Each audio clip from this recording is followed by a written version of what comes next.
It's a PlayStation Collector's Podcast. You forgot to turn off the loop, Figsy. How's it going, Will? Hey, good. How you doing, Figsy? Yeah, really good. Amateurs over here. We never claim to be professional. We got no sponsors. What the fuck do we give a shit about? One day we'll get it. That being said, if anyone would like to sponsor us, please get in touch with Figsy or myself. Budweiser, I'm talking to you. Cheers.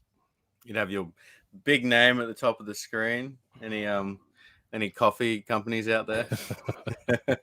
Oh shit, I'll take a coffee sponsorship. Let's go.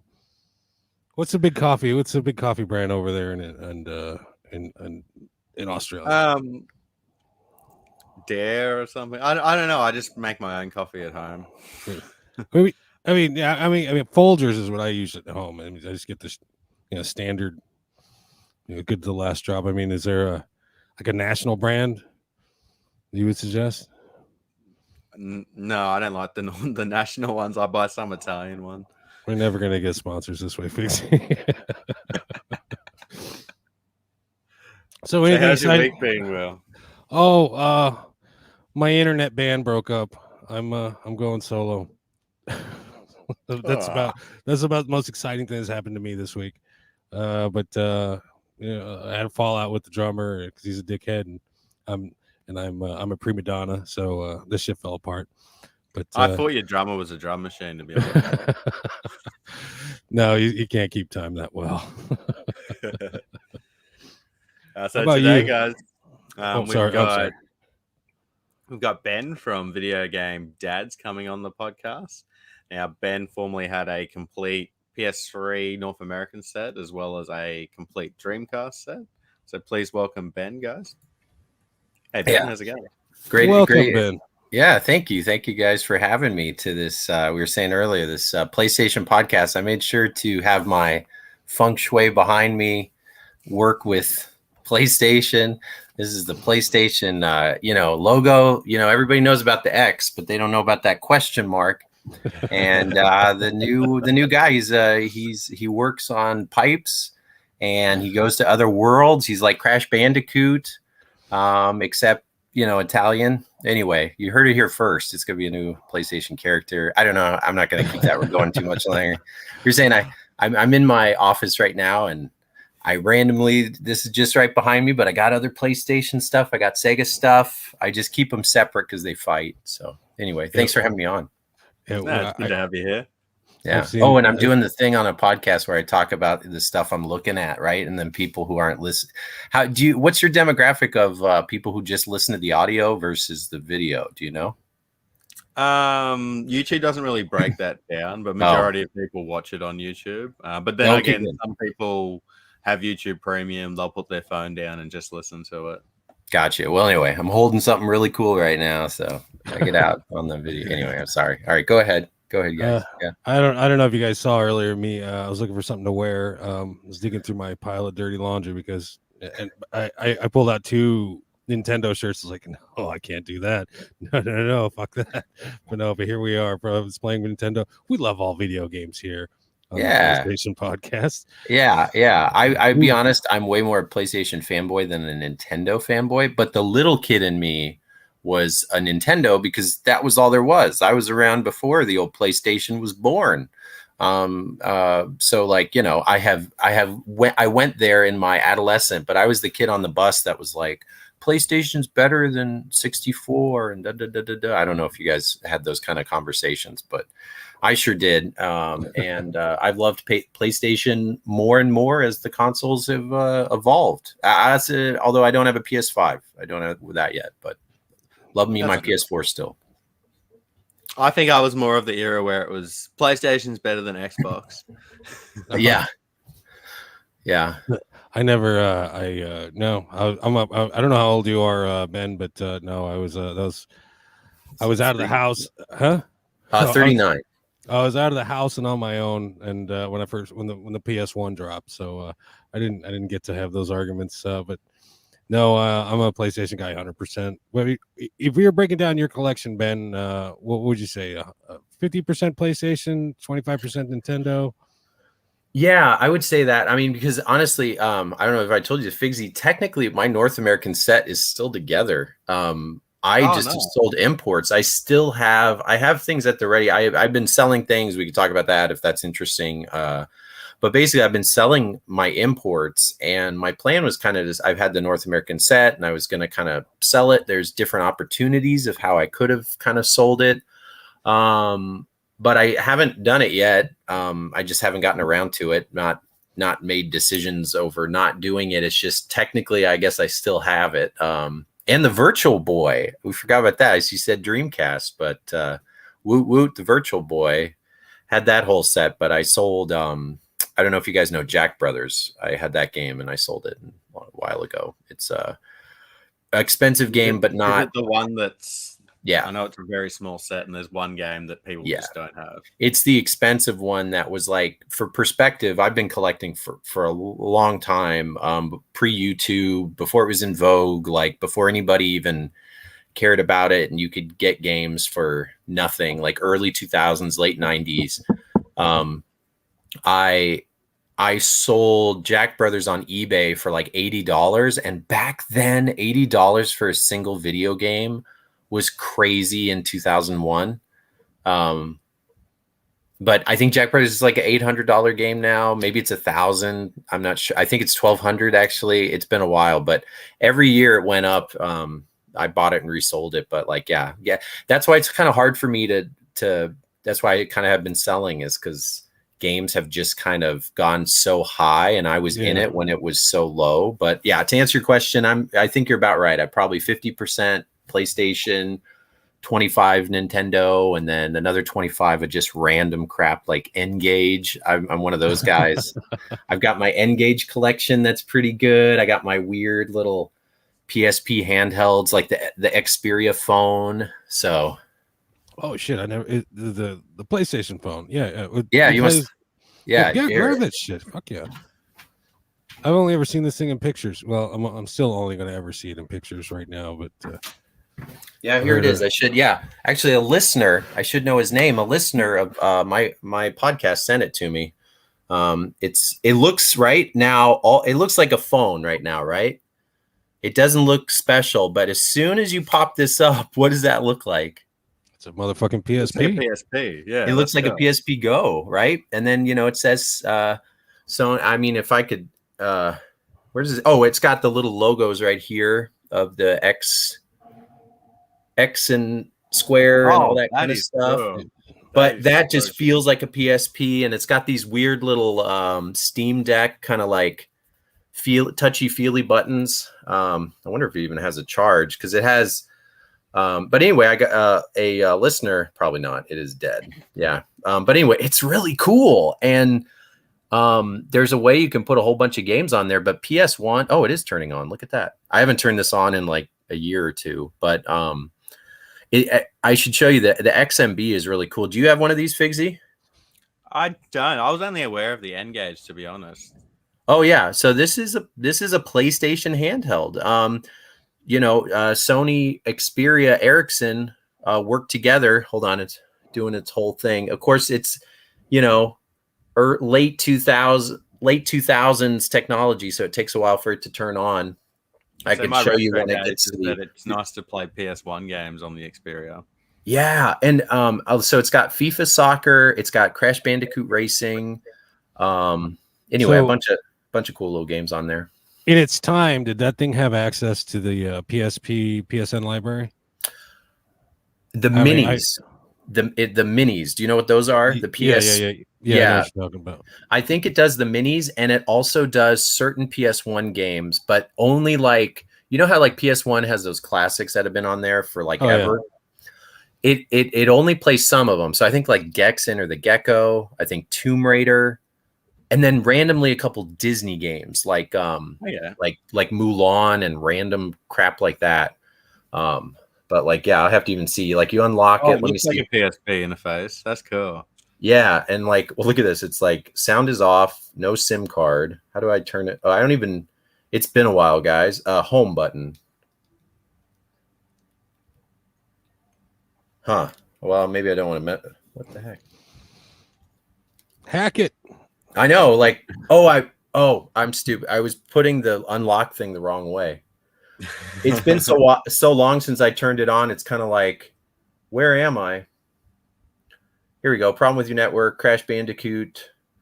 I thought if I turned it this way, it would turn on, but like, It's probably just been a while and it's Yeah. waking up still. yeah. Well, anyway, you'll just have to believe me. Sorry, I took that much time like showing nothing, but they're really cool and they're not that expensive and they look great sitting on your shelf next to your PSPs because it looks like a PSP Go. And honestly, even though it's not a physical whatever, it's got shoulder buttons up here. Oh, that's good. Yeah, and it just feels so darn premium, the whole click, and then playing it with those little fun little nubs is tons of fun. But okay, yeah, but that the N-Gage, I like collecting weird stuff. Will, how old are you, or can you say that? Is that no? We don't. We don't talk about that. Will's very sensitive about his age. Okay, never ask a lady how old she is. I'm 40 something. Okay, all right. We'll just leave it at that. But no, Ericsson isn't that like it's a European company, a phone company. We never got those over here. If I'm not wrong, right? No, we had Sony Ericssons here. They were I know because one of the Bond movies showed a Sony Ericsson, like one of the Pierce Brosnan ones, like the one where they were in that ice castle or whatever, the real bad one. I think his last Bond movie. Tomorrow Never Dies. Thank you. Yes. The one with like Halle Berry. Is that right? Yeah, dude. I like Bond, but I saw the Bond films one time. World is not enough. Okay. I think you're right. I think it is World is Not Enough. So that one, I remember like he had his phone where he can control his car and he's like, looking at a video thing before we had any of that. And he was using a Sony Ericsson. So no, we had Sony Ericsson, but it was a hot minute. It was popular and it was like early smartphone. Like you're talking 2003, 4, 5, and then it kind of went away, I think, or 6. Yeah. The iPhone just sort of killed everything. It was yeah. If that thing's hackable, shit, I'm gonna go out and search one. You know what? Honestly, do it because when I randomly looked it up even a year ago, it was during pandemic time, I swear, just to like see. I was like, oh, I wonder how much this is worth because I got it for nothing. Just a very nice listener who sent like a big grab bag full of random stuff. He's done it a couple times where he sent like really just interesting like sealed Famicom controllers and weird stuff like that, and like a hodgepodge of random stuff, but stuff that we would like, and we just kind of like take what we like out of it. And as soon as I saw this thing, and it has the box somewhere, it's like complete and everything, awesome. But I'm pretty sure Will, I mean, it can be had for like, I want to say like $60, $70. That's not bad at all. Yeah, because you have to finagle with it. It's a dead phone basically, but it's, I think, very worth it as a cool novelty that as soon as one of the crazy big tubers talk about it, or if Metal Jason Jesus talks about it, good luck. Right? Metal Jason Solid. Yeah, hopefully. Yeah. So Ben, you were saying your listeners, so you've got your own podcast? Yeah, I do. I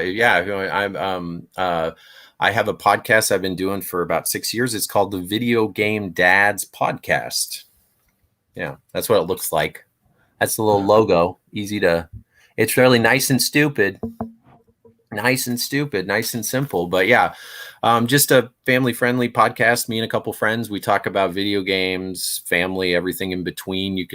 We don't have a Patreon. We don't have any kind of thing to take your money. We're worth the price of free, and we've been doing it a while, and it's a lot of fun. We get together live though. Like actually, this is the best setup I've ever done like this because we are such old school dads. We like have to see each other in person, so we meet at our house in person every time. Where we're dads, and as the years have gone on, we just have more kids. When we started the podcast, we had between us 3 dads at the time. We had 3 kids between us, right? And now it's like 9, and we switched one dad out for another and stuff. So we're so busy. We used to be every week, then we were bi-weekly. Now we're monthly, and we just do it for fun, but we still have a great crew of listeners. And if that sounds interesting to you, give it a listen. But if not, like, that's cool too, you know. But where can we find the podcast? So you can find us anywhere. Just Google Video Game Dads. We're on iTunes. I think like Stitcher, even like YouTube. A couple people asked like to listen to us through YouTube. But most of us, you could just find us on Google Play. Just pretty much anywhere. We've got 60.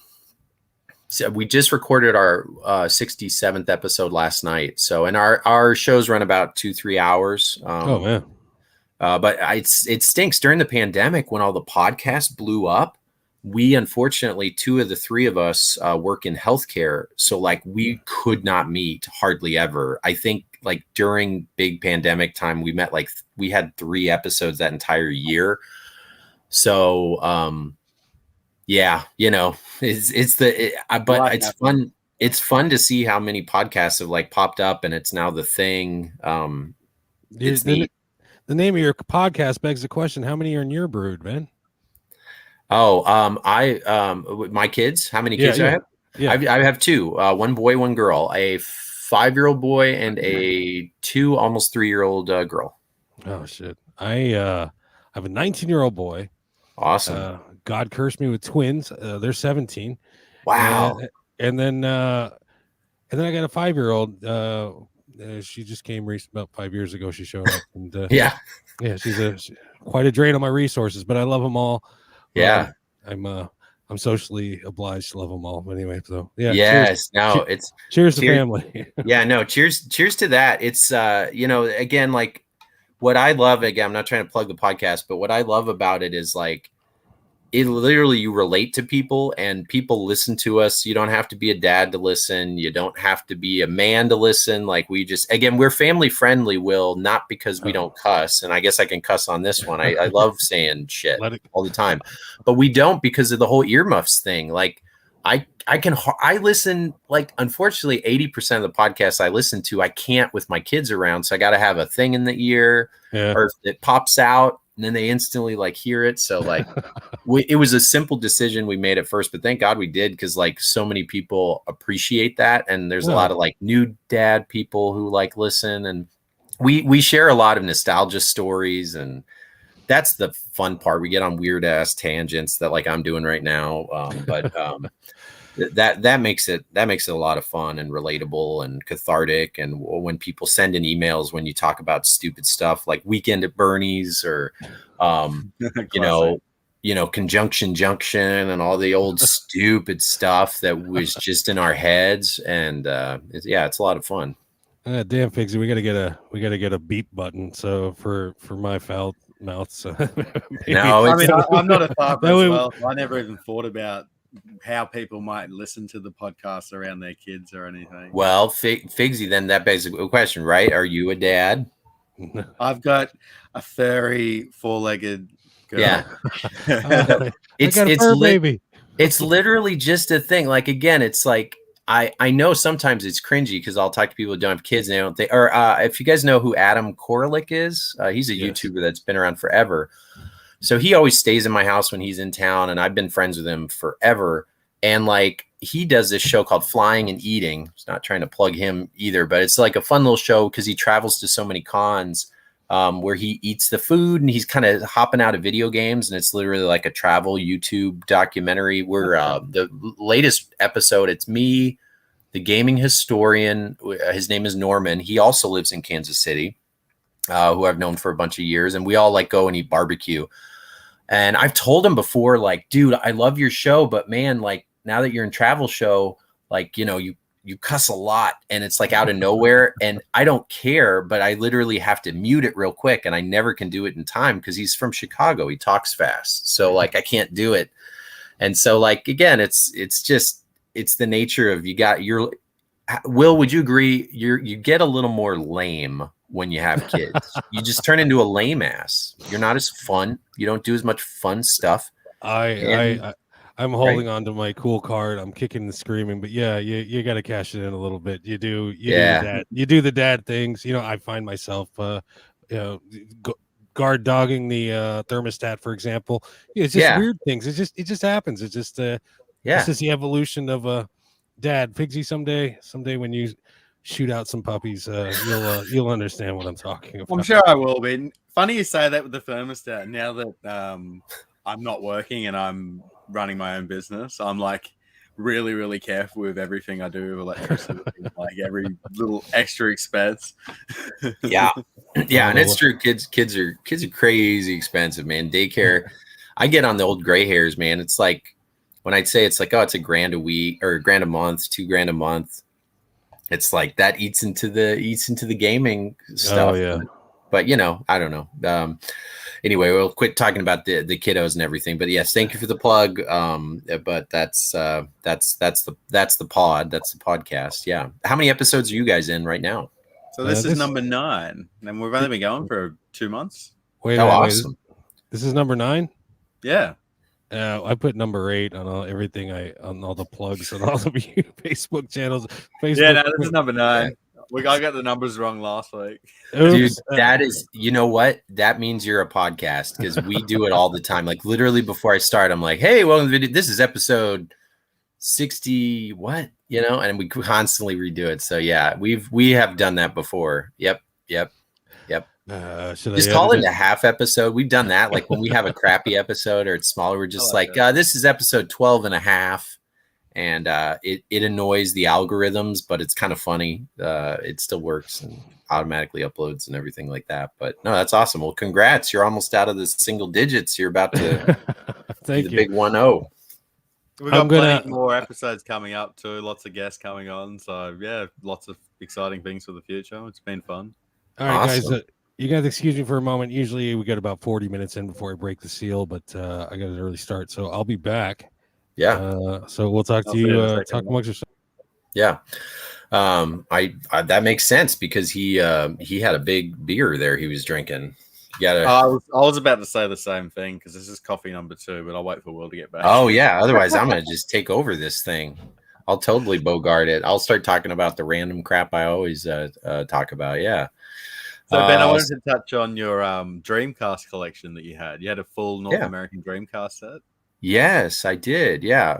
I collected that from honestly when it came out. 9/9/99 was the release date in North America, and I started that collection. I still have my original Dreamcast. It still works. All of my I've never had one of those things break. And I started collecting that one. Eventually got to the point where I wanted to collect all the games that were rated like 7 or higher in a genre I liked. So I'm not a JRPG guy, or RPG guy. So I basically collected all the good games, and then that added up to about 70 games. And that was around 2003 and 4, I guess, 2005. And then slowly I was adding more and more. And then I realized the set is 276 games, give or take, whatever you count. And I kept getting closer, and I was like, well, what's left? And then like there's a lot of expensive games and JRPGs and fighters, which I don't play fighters. I don't play JRPGs, which is not helpful to collecting, I guess. But still, I finished that collection. Oh gosh, 7 years ago, 7 years ago. So like, I was going to say, when I first met you, you had a full Dreamcast set. It would have been So, and I maybe had 10 games left to collect over the course of like a couple years. I waited until I got good prices because all I had left was unfortunately like Project Justice, Cannon Spike. And at the time those were expensive at $100, $120. But then I eventually picked them up, and actually my very last game was gifted to me. That's a shout out to a friend of mine who's in the podcast, Adam, for Project Justice. At the time it was like $100 game, and he gave it to me. I ended up giving him like a stall for Sega Saturn, Astal, ASTAL, whatever, however you say it. And that was really awesome. So I paid it forward. I helped someone complete their Nintendo Wii set. He's a guy, some people might know of him. His name is Casey the Game Nerd, or Casey the Game Nerd. So I know Casey's Wii set actually. So yeah, I do know this story. Yeah. So and so I finished his Wii set. It was some stupid game that wasn't super expensive, like a $30 game. And I was like, let me help you finish your set. Because he wanted to find it organically and find it as a deal. It was like a blow card or something. What's that? Was it Chavez card or something? No, it was he had that before. It was like it was a Madagascar game. It was like Madagascar penguin blowhole something or other, but he could not find it. And I was like, dude, I got you. And I just said, don't, if it's been like 3 weeks or 6 weeks and he had just had one left. And I'm like, dude, and I sent it to him. And he's up in Seattle, I believe. Yeah, he's in Seattle. Yeah. And that was years ago too. I mean, I probably helped him complete that set 6 years ago. And I've been up to Portland a few times. That has been really fun, and done a few cons and things like that. In the States here, we've got a lot of great ones. But yeah, I feel you got to pay it forward. Someone helped me complete my Dreamcast set. And yeah, I don't know if you want to allude to like what made my decision to like sell it, but no, that's kind of how I collected it, slowly but surely, just the good games. Then eventually, I think like with all of us weird completion collectors, at least at one time, you start looking, well, what's actually left? Oh, that's it? Okay. And you just kind of keep going. And before you know it, the PlayStation collection, that's crazy pants. Yeah. I want to touch on that, but as I was saying to you before, I've had 2 coffees, so I'll be right back, gentlemen. Yeah. All right. Hey, Ben, let me ask you, you say you got a full PS3 set still. Did you grab the new ones? Yes, I did. And it was funny because I debated it because I'm like, well, what's the point? Because these are games I already have on Wii U. Yeah. But just the fact that PS3 games came out and I wasn't expecting any more, and the last ones came out 3-4 years ago. I don't know. The limited run ones, I don't know if you know how long ago they came. Talk about the Oddworld games? Yeah, the Oddworld games. It'd been so long that I was like, and they were also like just $25. And I thought like, well, I've sold so many of my imports, and those have sold really well. I can pick these up. And since they were just $25, I did end up picking them up. But it's a good question because I don't know why I did. I'm not a big. Have you played those games, Retro City Rampage? I played Hawaii Shakedown on as a digital download at some point. Yeah, and they're so cheap. I think it's good to support the guy who did it because one man made those games. But Hawaii Shakedown is to me way better than the other one, Retro City Rampage. And I bought Retro City Rampage on Vita. I bought it on PS4. I've sold those away. I still have it on Wii U, I guess. But just the fact that like they made PS3 games in 2022 and they were not like 80, they were just $25. I'm like, yeah. So they're on the way. James, I know, got his. A lot of people got theirs. I passed on them. That was one of the things that tickled me the most about those releases is everybody who had a complete set could no longer say such. Yeah. So, yeah. But no, I didn't get them. I didn't get them. I passed on them. Hey, let's touch on how they released their game. So the fact that they had them in hand means they probably paid for these games to be printed 2 or 3 years ago. And they didn't even announce that they were coming out until a month ago. And they had them all in hand. So like limited run games, companies like that don't do that. So I really condemn V-Blank for how they released these. Really? Yeah, I didn't think of it that way. Again, because it popped up. I thought it was interesting, but I didn't really spend too much time thinking about it. I mean, yeah, that makes sense. But well, what about their comment on saying they weren't planning on printing more, but if there's a big demand, at least a reprint.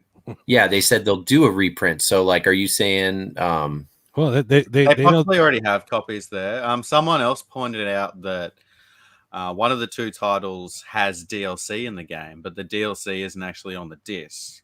And the DLC came out in 2019. So it's possible that they went into agreement in 2019 before the DLC. Huh. Interesting. Okay. It's cool that they didn't take a bunch of pre-orders and then print the stuff, but yes, they know the game. They put it in place. All right, where if this thing, if we sell out of these things quick enough, we'll make some reprints. So yeah, they're They get a thumbs up for me because you buy a game, you get it in 4 weeks. Like, you shouldn't be waiting a year for a video game. Yeah, no, I drink that Kool-Aid too. I hear you. LRG I looking was at you. Yeah, LRG. I was a big. I mean, I talked about it on the Dad's pod. They were new on the Dad's podcast, and I would talk about them as they come out. And I collected the first, I think, 60, 70 PS4 games. And then I kind of stopped, but I had all of them. But I recently sold them, except the ones I really like. Which, what do you know? Turns out to be like 6, 7 games. Like not many because a lot of them are so dinky dunky. But like there's some really cool releases that I held on to. But yeah, I held on to Firewatch because I think that game is wonderful. I held on to I love Guacamelee.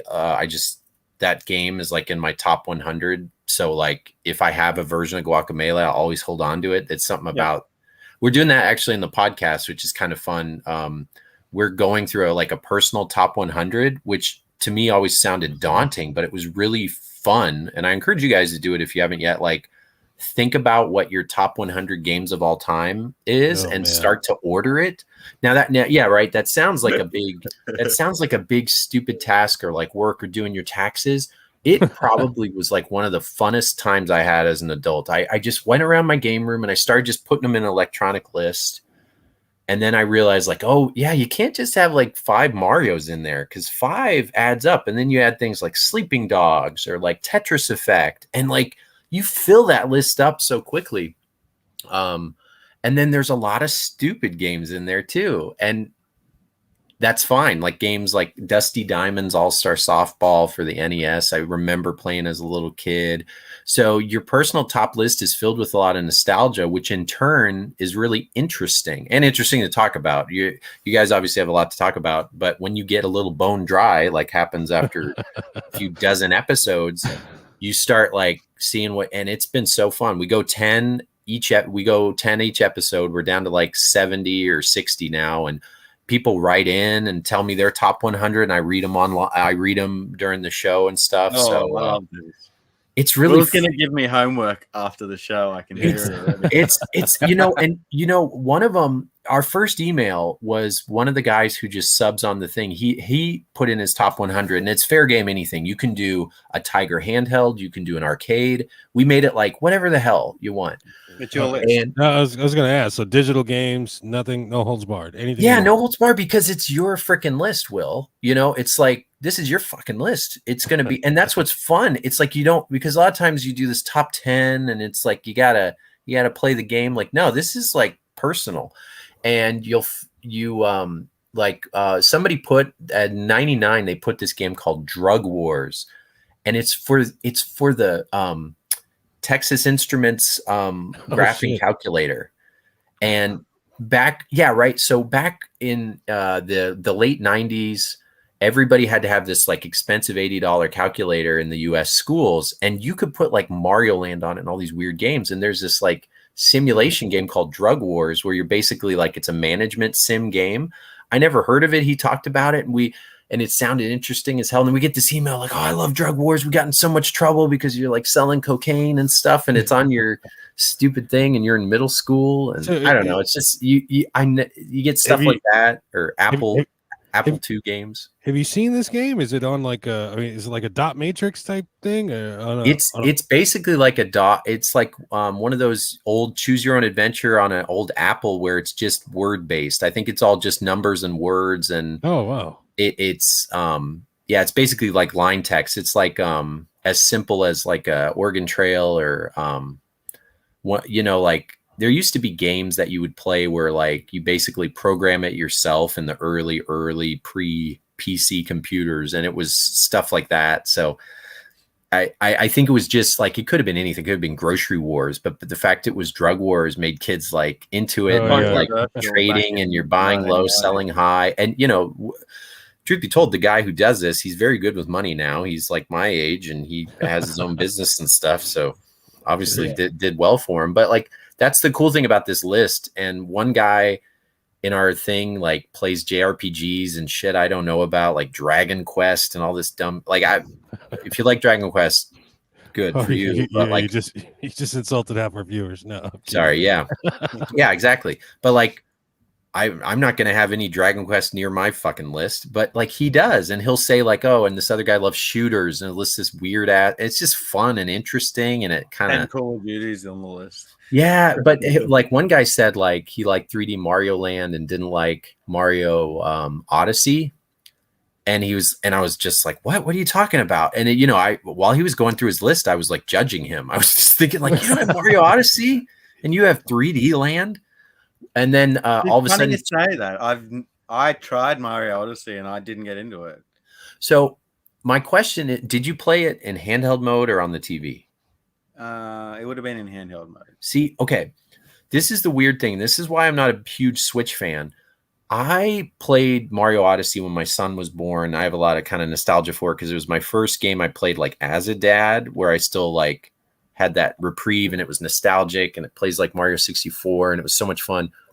But I played it on a screen, on one of those suitcase screens, the games thing. So it was playing like on a TV, but I had the Pro controller. Well, when my kid was crying, I moved it to handheld mode after playing it 6 hours with my Pro controller exclusively. And then I switched it to handheld mode and I was like, why do I suck? Why does it? It is the fucking Joy-Cons. They suck. So I have found the Switch. I wasn't a big Switch fan. I was starting to find that like games like Hades, I played exclusively on the handheld mode. And I was like, oh, I love this game. It's new. Everybody's fucking talking about it. And I was getting stuck and I wasn't going any farther. And then randomly I switched it to docked mode and played with the Pro controller. And all of a sudden I was a savant. And I'm like, this is why I don't like the Switch. Cause like Figsy, that's your personal taste. If you don't like Odyssey, you didn't get into it. But like I'm agreeing with this because I'm thinking of all the games I like on the Switch are like Stardew Valley, Animal Crossing, Pokemon. So you must play a lot of handheld mode. Really require a controller because it's just move left, move right, and it moves left, move right. You know. Yeah. Those like Breath of the Wild I couldn't get into. I know I wanted to get into the Breath of the Wild, but I'm like, this sucks on my fucking handheld thing. And the thing is, I bet you, I just, you know, it could not be. It might be the reason. Maybe even like listeners figured that out. I only figured this out this last episode, so that's why it's fresh in my head. But I was thinking like, why did I kind of hate it? Because I loved handheld as a kid. And I love consoles, but they were separate unions. You know, they were on the same street, but they weren't sleeping in the same bed. And now all of a sudden it's like, the Switch comes out and it's a handheld and a console all in one. And I'm calling bullshit. I'm like, it's not as good as the consoles I have. And my handhelds play, it's a different experience when you're playing a true handheld game because 2D games play amazing and they're fun. But when you get like I don't want to play Red Dead Redemption on an 8-inch screen. That's that's like going out to the woods and looking at the woods through like binoculars all day or some shit. Like unless you're on an airplane, you don't want to play it. That's the only time you want to have a handheld. I mean, it's a great point. I mean, a handheld, a controller versus because I have a Switch. I don't play it. It's my girlfriend's Switch. I don't play it. I don't fuck with it. We got I've docked it. I don't care, but it's like a fighting game. I enjoy fighting games. One of my favorite genres. You think about it. You play a fighting game on a Switch on those chiclet thing. Like it doesn't even have a D-pad. It doesn't have a D-pad. It's got those little chiclet and the nubs. I mean, the Vita control, which those are tiny. I think the Vita has better control than those Joy-Cons, like a layout, and so. Yeah, no, I don't know if it's funny. So I probably wouldn't have liked a lot of those games either. And I randomly kind of noticed that. So the Joy-Cons are, I think I get it. Maybe it's good for little kids, but I wish that somehow they took the Pro controller and made that cut in half and be on the side. That's what like the Steam Deck is basically. Yeah. The horror grips. And it's got the big controllers on the sides. Oh yeah, but it's like a third party thing. So it doesn't have the rumble and then you miss some of the right? Because no third party controller can have all of the features of the Switch controller by law, by patent. So it has to miss. Yeah, that's the thing. It has to miss the rumble or it has to miss the IR or it has to miss something. Like, so one aspect, and I'm pretty sure it's like the 3D rumble or rumble at all, or the fact you can shake it, it can only have every feature in a Nintendo Joy-Con controller. So even if you get the ones that click on, it's going to miss one of those. So some feature is going to be not quite right. You know, last episode we talked about shitty games, and I brought up the point that every game that you think is a shitty game, it's somebody's favorite game. Yeah. And I mean, for top, like I said, damn, now I want to do a top 100. But yeah, I do too. Like, I think that's great. But it's fun, and what's fun is your most interesting games. To be honest with you, a lot of them are going to be your bottom 50, because top 50, you know, if you like, you're going to have the Zelda up there. You're going to have this, but like I got down to 70, and I don't know if you guys played like Costume Quest, and I'm like, oh yeah. Oh, good. Oh yeah, you're talking a lot. About like I'll just mention it during Halloween. I talked about it on the pod, but I can't like talk about the only game that made me feel like a kid again, as far as like that feeling of trick-or-treating. It was Costume Quest. So of course that's going to be in my top 100. And I don't like turn-based. I'm not a JRPG fan. And as you know, Will, there's parts of that in that game. But that game is like, it makes you feel like you wanted to feel as a kid when you trick-or-treated. You went out and it felt like an adventure. You were thinking about it for weeks. You were getting candy.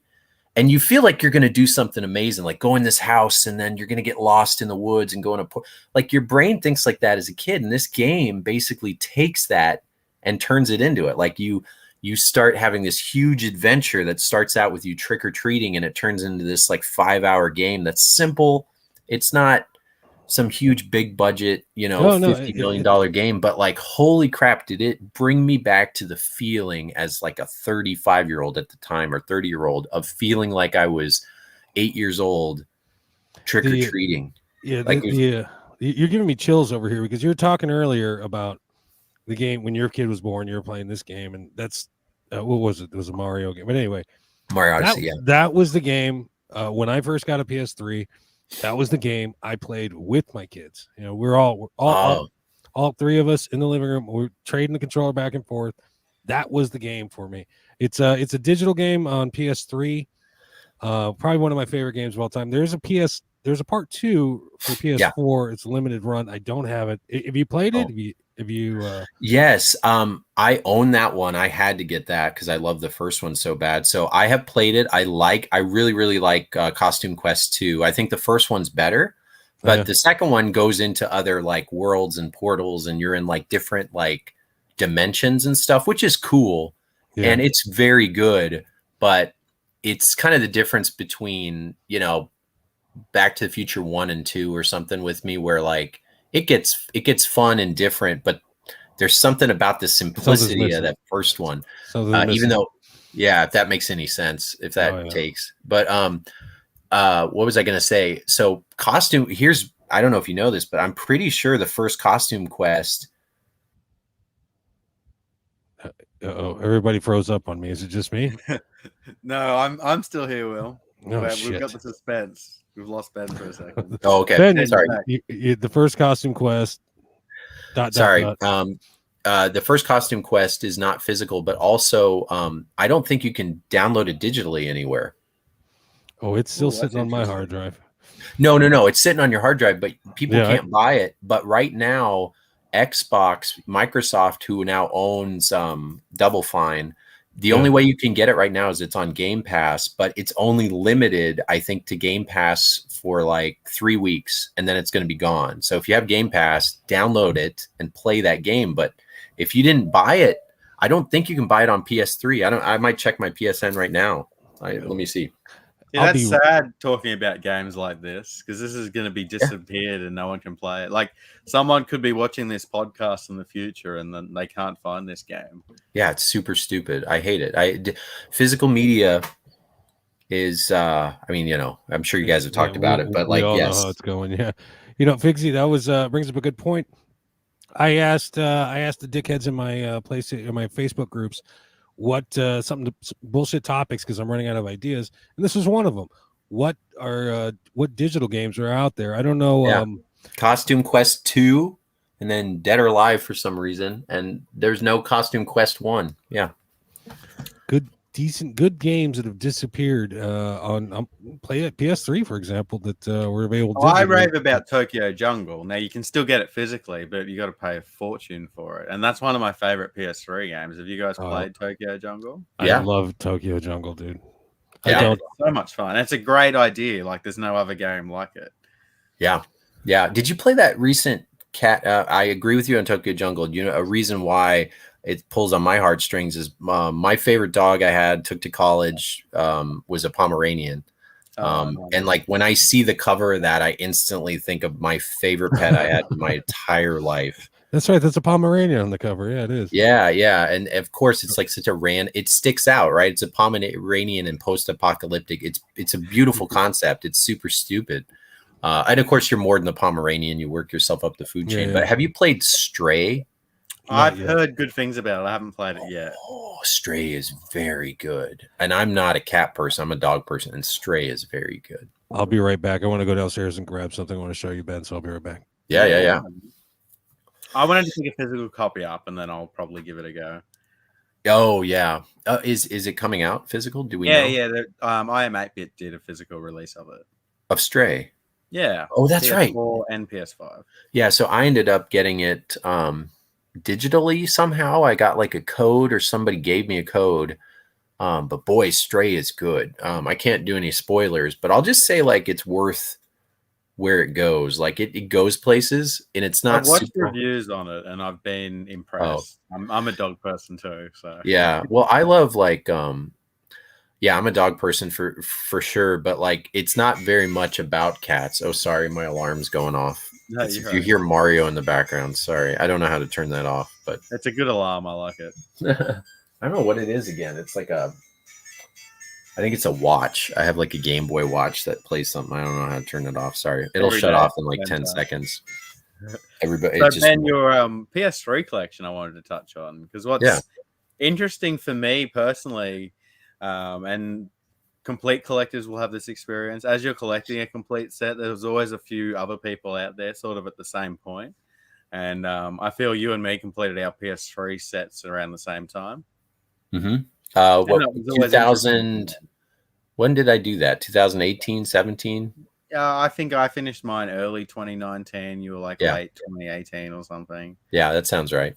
It's different regions though, but it's like what's rare for you at the end of the set is common for me, and vice versa. Yeah. Yep. Yeah. Well, sorry. What were I threw you off? What were you going to ask about that, or just that you thought it was funny that we were? It's just there's always those people out there like Kevin as well. We were all collecting at the same time. We all finished our sets around the same time. Yes, it's nice to go on those journeys with someone else. Yes, and what's great about it too is like everybody's different games at the end. Like a lot of people have, you know, the expensive games at the end, and some people have really weird, dumb, common games left to finish. Yep. And like you said, some regions, some games are like way more expensive than others, or they don't exist, of course. Which I mean, that, you know, that PlayStation group made me, you know, get really into imports. And I think I showed you, I loved collecting imports because it was so weird, and I was just heavy into PS3, and I still love the PS3, but getting into that magic of like finding new games that came out was really fun. But now my import set, I had like, maybe it was over 100. I had about 120 imports or something. And now I'm down to, I could see it right over there. It looks like 15 or 16. I think I showed you like what I was left with. And they're not like super impressive imports, but they're just the ones that I thought were cool. Like, you know, some of the Move sports games and the Ratchet and Clank and things like that. So, yeah, I love that about PS3. Being region free is like such a fun gift that all these weird Nintendo people, as I have all my Nintendo crap. Yeah, they don't get to experience. Yeah, they did. Or now with the Switch, because the Switch was the first region 3. And it's like iPhone people. It's just like, oh, look what my phone does. It's like, yeah, Android did that for 6 years.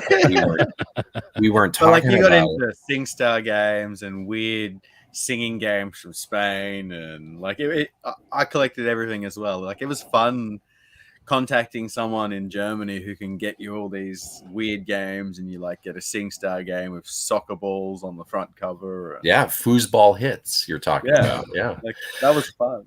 Yeah, I know. I had gotten a big SingStar kit. I still think like Studio 100. If I ever would have collected that one, that would have been one of the ones I kept because it's so stupid. Belgium exclusive. Yeah. Yeah, I mean, have you seen Will? Oh, yeah, Will, the Studio 100, right? What do we? If you look below you, you can see the title. I'll pull it out. Yeah. So have you seen the cover of this? I don't know. It's SingStar Studio 100. It is stupid. It's off some Belgian show of like this weird family, but the cover of it is like top 10 stupidest cover I've ever seen. I always wanted it back when I was collecting hard for PS3. Like he has so many games, it takes him forever to find, and they better be in alphabetical order. Struggling to get it out because it's like in a weird spot. Sorry, I put you on the spot.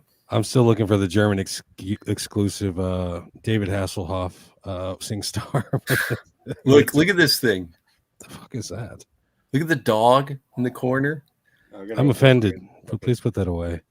Isn't that awesome? I don't get it. It's just confusing like most things in Europe. Yeah. I ran downstairs. I went to the bathroom when I had a chance, and I found what I wanted to show you. Figsy probably won't like this because he doesn't like my my custom jobs. But check this out. There we go. That is awesome. Yeah, dude, that is so cool. Dude, that is amazing. I try to get custom versions of everything I have on the hard drive. Can you guess what? I got a game and I got a manual in here just to give it the proper heft, the proper weight. Can you guess? Can you guess what's in here? Take a guess, Figsy. Another Halloween game, maybe? No, nothing that cool. Hocus Pocus. It's NBA 213. Yeah, you're right. I wouldn't have guessed that. But no, That's the equivalent. You just gave the equivalent of saltwater taffy. You know what I mean? When you open it, that was the Halloween. It looked like it was a Reese's, and then you open saltwater taffy. But that looks amazing. Custom job. But it's on my hard drive. I love it. I want to, man. You know what? Maybe I'll bust my girlfriend's balls, get it for me for Christmas. We'll see what happens. But, also send me that file later because I want to do that. I would go down a weird rabbit hole. How about this? I'm gonna get something and show you. If you talk, so you don't, Figsy won't like this either. But I actually think that's awesome. But my GBA collection, there's a lot of like cases that don't exist. So here, I'll be right back. Talk amongst yourselves again. Talk amongst yourselves. Saying that, like, I like that because there isn't a real version of that. So it's not like it's a fake or anything. It's not going to get on the secondary market and be sold as a real copy or anything like that, All right. Here it is. And this is true box art. I don't know if you've heard of this game.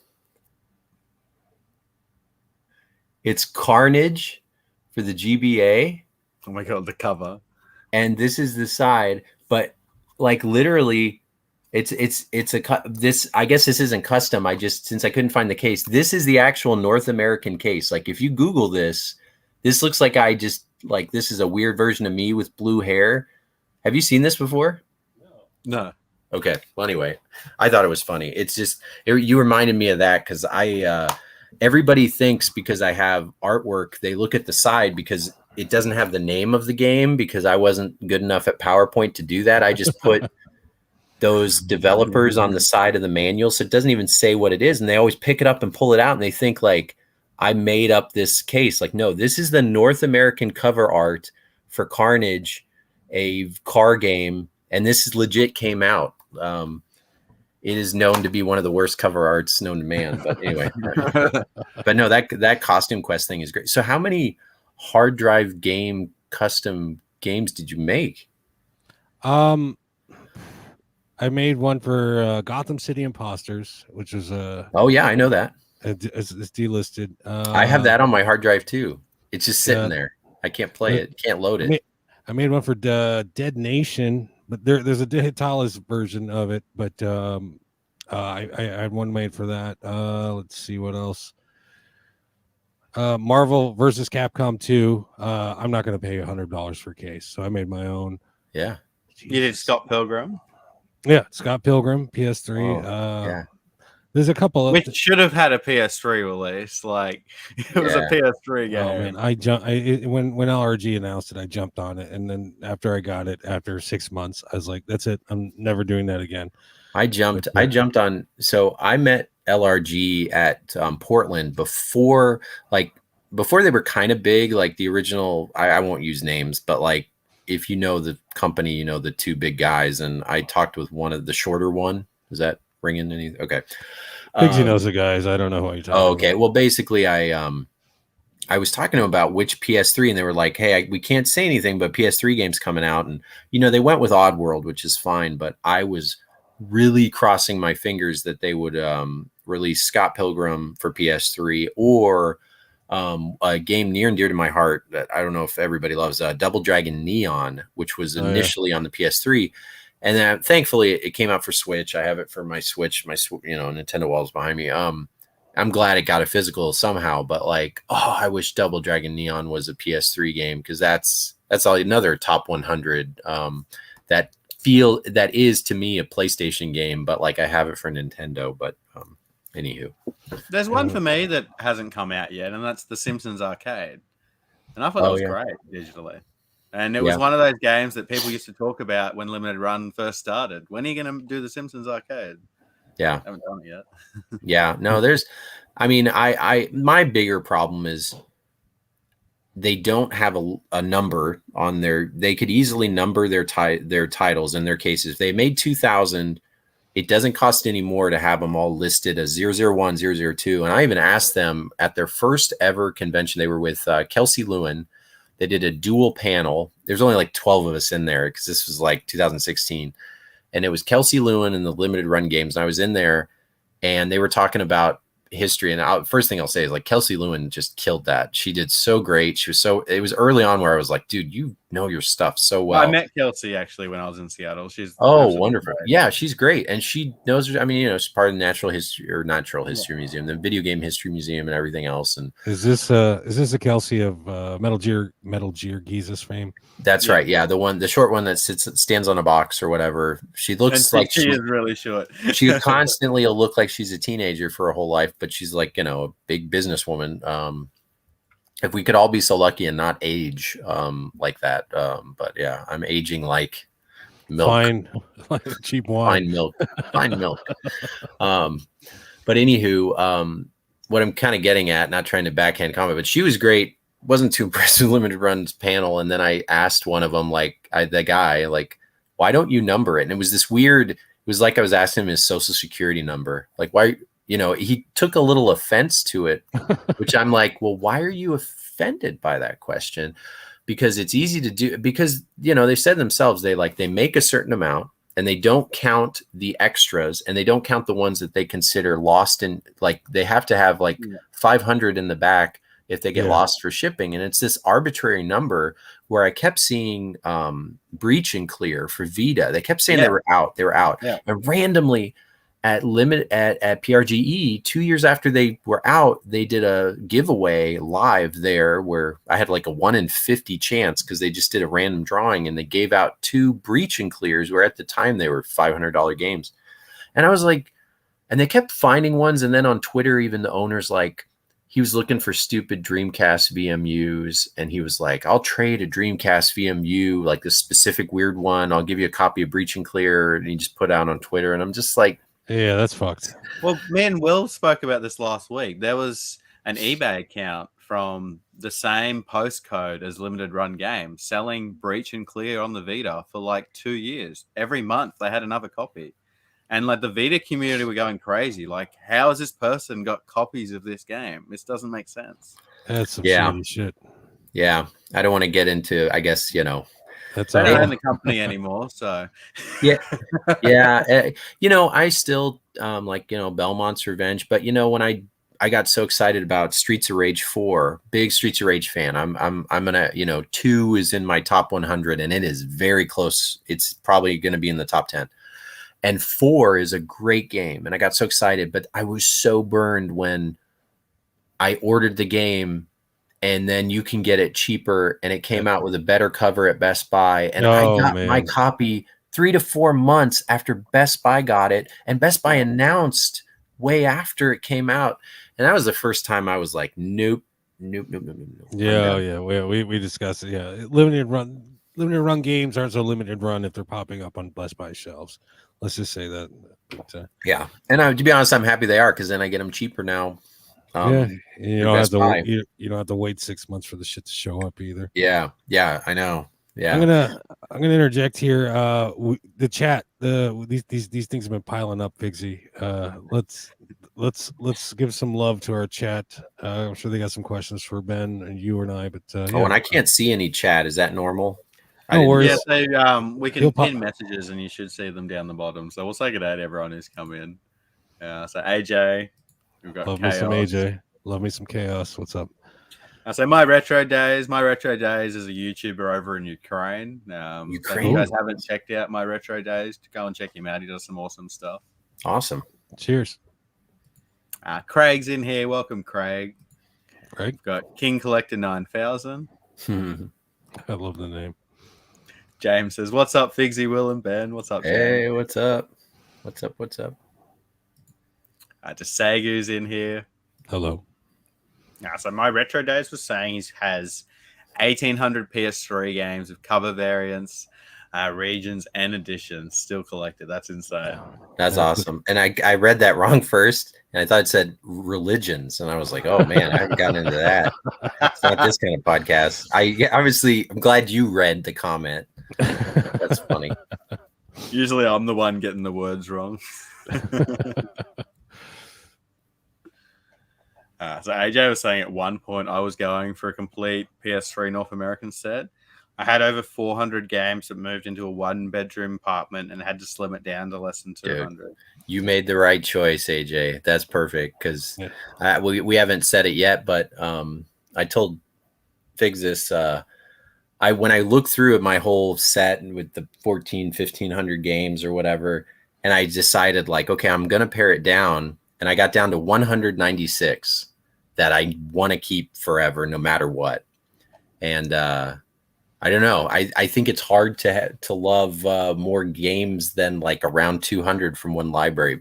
Maybe, Will interject, but like, I think it's hard to love that many games. I'll interject with the PS4, because the PS4 is an amazing library. PS4's library is great. I will agree with that. I did the same thing with my PS4. I sold a bunch. We haven't talked about this. I don't know if it's worth talking about, but I sold a bunch of PS4 in early this year. And what surprised me was when I went through it, there was a lot that I wanted to keep. Like my PS4 collection now still looks insane to the normal person, the normie that has like 5-10 games, 20, 30. I've got probably, I don't know, 400 or so, but like that was 400 after weaning it down. So yeah, I agree. The PS4 library is amazing. Saying that, it's over 3,000 games. So yeah, Jesus. It's a ton. But I will say one thing that a little knock on the PS4, like the Wii U was the last console that read games directly off the disc live, so the PS4 just downloads it all. I wish the PS4, didn't do that, because then it still feels a little digitally of a console. That's why PS3 will still always be my favorite console of the PlayStations. But other than that stupid nerd knock of that station, where even on a show like this, matter, but yeah, if they ever turn the servers off, everyone's going to be like, wish we could go back to the Wii U days. Yeah, exactly. Wii U disc. And the funny thing, the other thing I'm going to give some love to with Wii U. If anybody, I've said this on my podcast. Have you ever felt the corners of a Wii U disc? I've never even touched a Wii U disc. Oh, it feels different. and they are like. I'm grabbing a Wii U game right now. Okay, grab a Wii U game. And the funny thing about the Wii U game, you don't notice, but like touch the corners and it feels soft. Yeah. It doesn't, they're like rounded and beveled, like aerodynamically, like they smooth out. And like on other discs, there's a corner. And this is only with Wii U discs. And it's only us weird people who know this. But like that is one thing that Wii U has that nothing else, even though I'm not in love with the system. The discs on a Wii U. Right? Isn't that weird? What like they buffed the machine before they printed Wii U games or something. What's that? It's like they buffed the machine before they printed all the Wii U games. Right. But now that I'm glad you did, because if you would have been like, I don't feel that, but like it is weird. So everybody fondle your Wii U games, and there's a huge difference. It's like using I wore a specific outfit for a reason. So I've got my Scarface shirt on because I picked up my favorite game this week. Oh, look at that. Scarface on PS2. Yes, Scarface, loved by gangsters and thugs everywhere. I'm gonna say something, and you feel free to judge me. I have not watched that movie ever. Oh, really? Yeah. It would be harder today because it's a 1980s movie. Like even me today watching it's hard, but watching it as a kid, I thought that was the coolest thing in the world. See, and I never had cable, so the only way I was going to see it as a kid would be like at somebody's house, and so I never saw it. I love like I saw Goodfella, Sopranos and stuff, but like I just never. The memes detracted me from it because everybody says I fucking, and I'm like, okay, I saw the whole movie already. Like you've seen the cut where they show just 10 minutes of him cussing, but technically it gives all the beats to the movie, I think. And I'm like, okay, at one point he meets a blonde, then he gets in a car, then he gets in trouble, then he gets a big mansion, then he shoots stuff up. Like spoiler alert. Anyway, sorry. I haven't seen that movie. Yeah, take a minute. It's a good film. Say hello to Brian De Palma. Alex Pacino. You can't go wrong. There's actually, when I was a kid, there's a rated R version and a rated X version because of the extra violence. There's a scene where they cut a guy up in a bathtub with a chainsaw, and I guess in the rated X version, it's just implied in the rated R version, but the rated X version they show that shit. The guy's cutting it up. There's an Easter egg in Grand Theft Auto Vice City where you go into an apartment building and there's a chainsaw in the bathroom. Yes. So like I knew enough, Vice City is my favorite GTA, and everybody kept saying Scar, and that's the other thing. I was like, okay, well, I don't know. It's like I'm weird. I saw Star Wars for the first time in college because like again, I didn't have cable. I love Star Wars, but like I didn't get a chance to see it when I was a kid. Are you upset, Will? Oh no, I'm just surprised. I know it's weird. It's well, weird. anybody who's a big Star Wars fan, you haven't seen Star Wars. Oh my God, you gotta. Yeah. I'm not gonna lecture you, but yeah, Star Wars. Well, how about this? Lucasfilms never put it on. It was never on ABC, CBS, or NBC. And if you know this, 5 channels. If you were not a rich kid, and I had a single mom growing up, we didn't have cable. Not like you had to be rich to have cable. You just whatever. When as a kid, there was a certain number of people. So if it wasn't on those, my grandma or I would have had to thought to buy it on VHS. And as a kid, I didn't. And then everybody talked about it. And I saw the gold guy. I'm like, oh, he's cool. And the robot, he looks cool. The gold guy. Right. C-3PO. I've seen him now and I like him. I really like the movies, but I don't have the nostalgia for him. Yeah. So I'm a Jurassic Park guy. I'm not a Star Wars guy. I can relate to that because I didn't like certain cartoons because I didn't have Foxtel growing up. Right. Things like that. I didn't have this TV station, so I didn't get into that. Yeah. Well, thank you, Figsy, for making me. But a lot of people are cringing. I didn't watch. Oh. I was 20. I think I was 20 the first time I watched Star Wars. That's all right. Yeah. So the mansion in Vice City is the mansion from Scarface. Yes. I knew that because the reviews, right? I read all the reviews and they were like, it's just like from Scarface. So again, it was like, I feel like, well, if I know that, I'd rather play the game than watch the movie because everybody knows the game, right? It's like the book versus the movie, those people were always like, oh, the book was better. I'm like, yeah, go fly kite. It's a different media. Go back to the game. If you ever get a chance, this is basically Scarface 2. Oh, cool.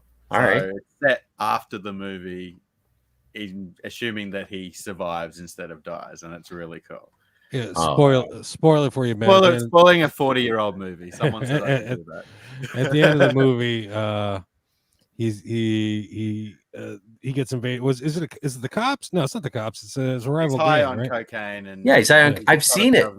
Say hello to my little friend. Yes, to say hello, because I watched MTV Cribs and everybody talked about it. Like I said, Scarface was ruined by MTV Cribs. Everybody loves Scarface.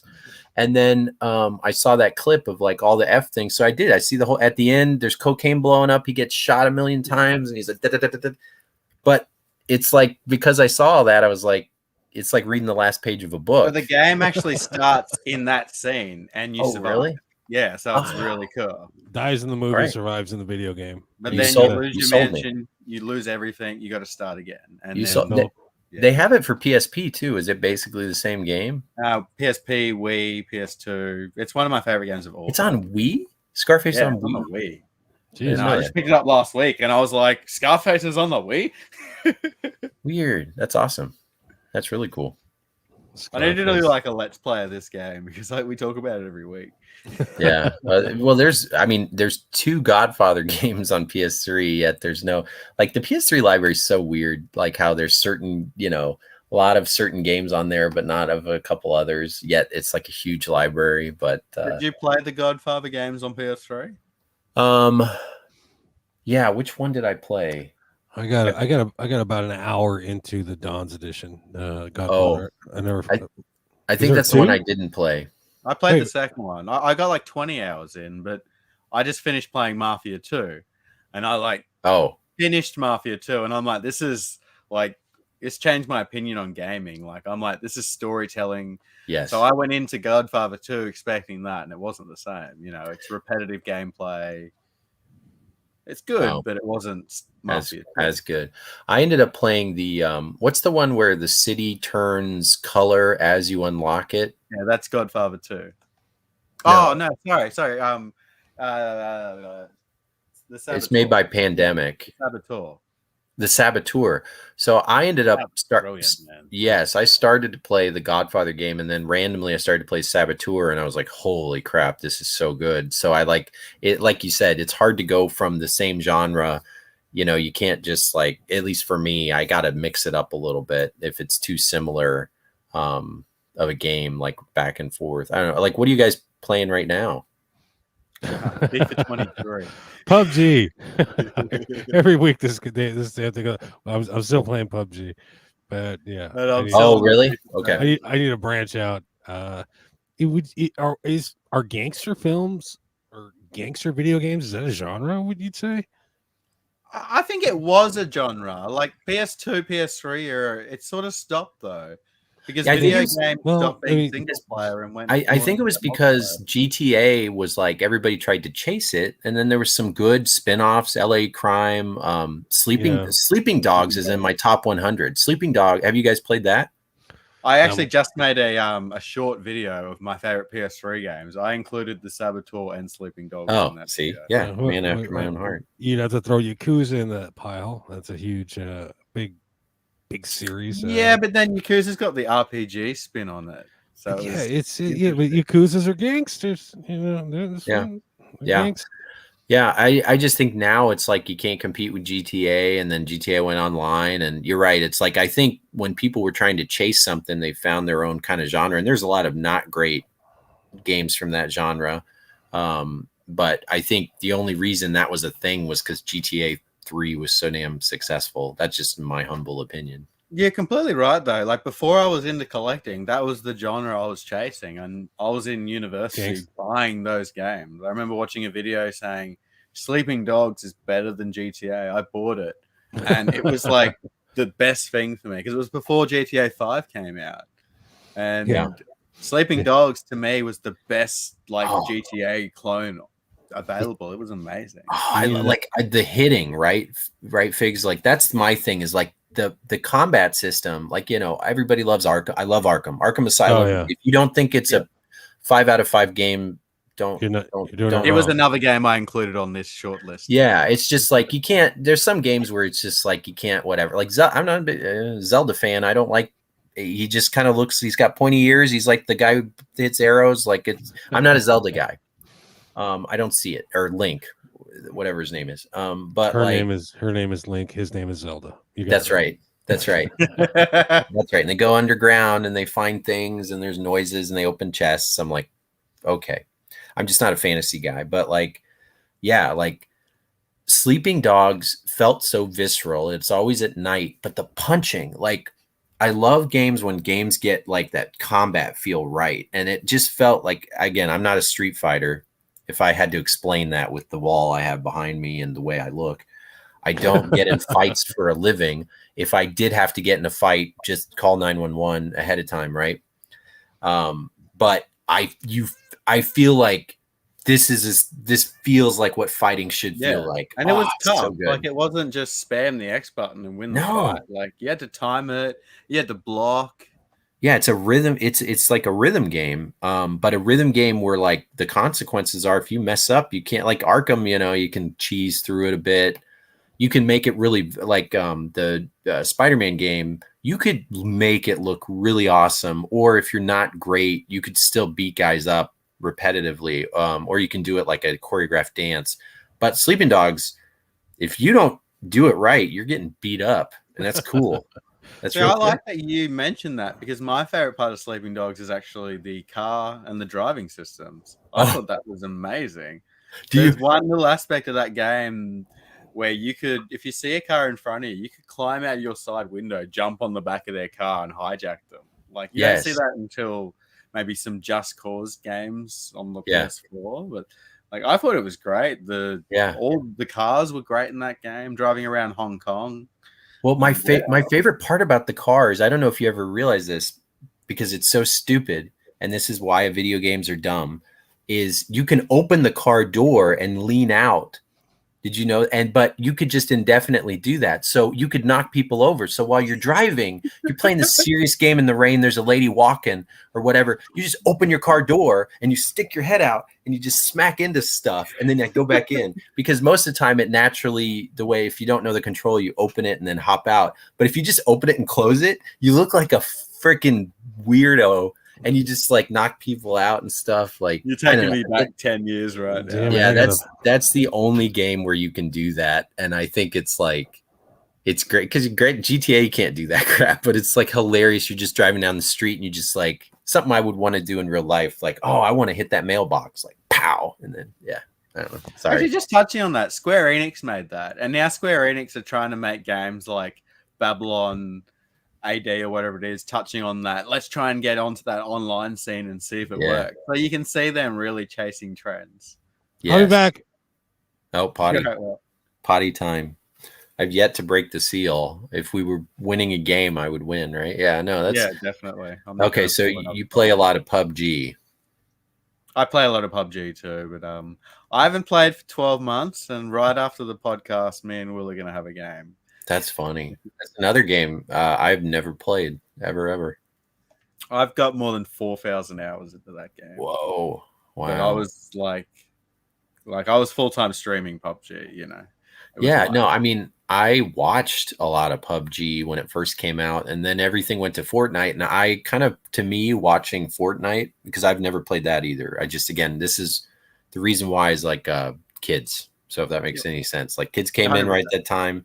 And for me, Halo was my jam. And it's like, I'm just not into multiplayer of that kind of genre. But like, I feel like watching PUBG is more fun than watching, I don't know, hopefully that's not controversial, but watching PUBG is more fun than watching Fortnite for me, who doesn't play either. Yeah. But I mean, as a PUBG fan, I'm going to completely agree with you, but I find PUBG is more realistic. It's almost like Armor or something where you can just sit there and watch, and it's almost like, you can see yourself playing that and doing those things. Yeah, well, I mean, yes, because honestly, in Fortnite, I don't know what the hell is going on. I know, again, everybody's going to be like taking my gamer card away. I'll watch Fortnite, and I get it, they're making forts, right? That's why it's called Fortnite.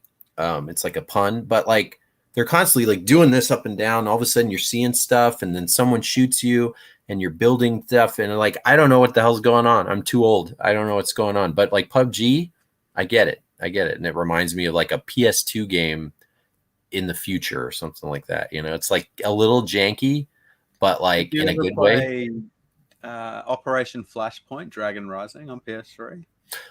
It's funny. Yeah, I did. Yeah, I did play That's that. the PS3 game I would relate closest to PUBG. I have it in my mind's eye. It's just a generic sand military shooter. But then when you play it, it is so realistic, that game. Really? Yeah. Yeah. Well, I played it for a little bit because I was like, I had this kick where every night I'd play a different game. And one night that was when I popped in. And, you know, I probably didn't give it enough of a go. I thought it was better than I thought it was going to be, but I never like played it again. But I put a bit of time into it, and it is a really realistic game. Yeah. Like if suddenly you stand up and you give away your footprints, you've given away your position, and you know you've ruined everything. Yeah. Which would just give me anxiety. I would just stay there. I'm the wimp. I can't play like horror games. Like that scares the crap out of me. I'm one of those people. Like I just stay in the safe room. Like, no, there's a pyramid headed guy out there. Like, no, they can't get me in the safe room. I'm just staying here. So yeah, what I wanted to touch on PUBG was I've had this experience of some games, but not for probably 5 or 6 years, where it would get my heart rate generally going to like 190, 200 in certain situations. Yeah. And then that feeling of overcoming, 100 people and winning a game. Yeah. I don't get that from winning Anything. a game of FIFA or, finishing an RPG or anything. I can imagine. It's almost like the feeling at a casino when you have a big win or something right. like that. No, I mean, it makes sense. If let's say I was in college when that came out, I mean, for sure, or anything else, like Fortnite is taken over. I always felt like I was about to play it and I was going to play it. And then all of a sudden we talked about on my podcast, like, it's okay. I'm not at the time and place to play that. And I actually just have no urge to either, but I appreciate it as a game, right?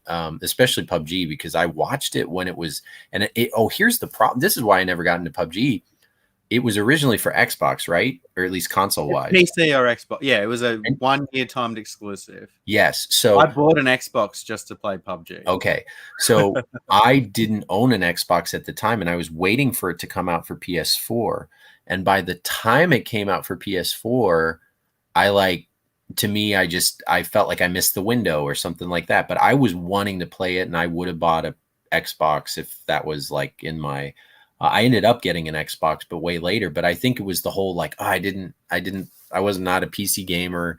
But I watched a ton of it. I loved watching it and watching people like win, and and this is early streaming, I guess, because like, how old is this game?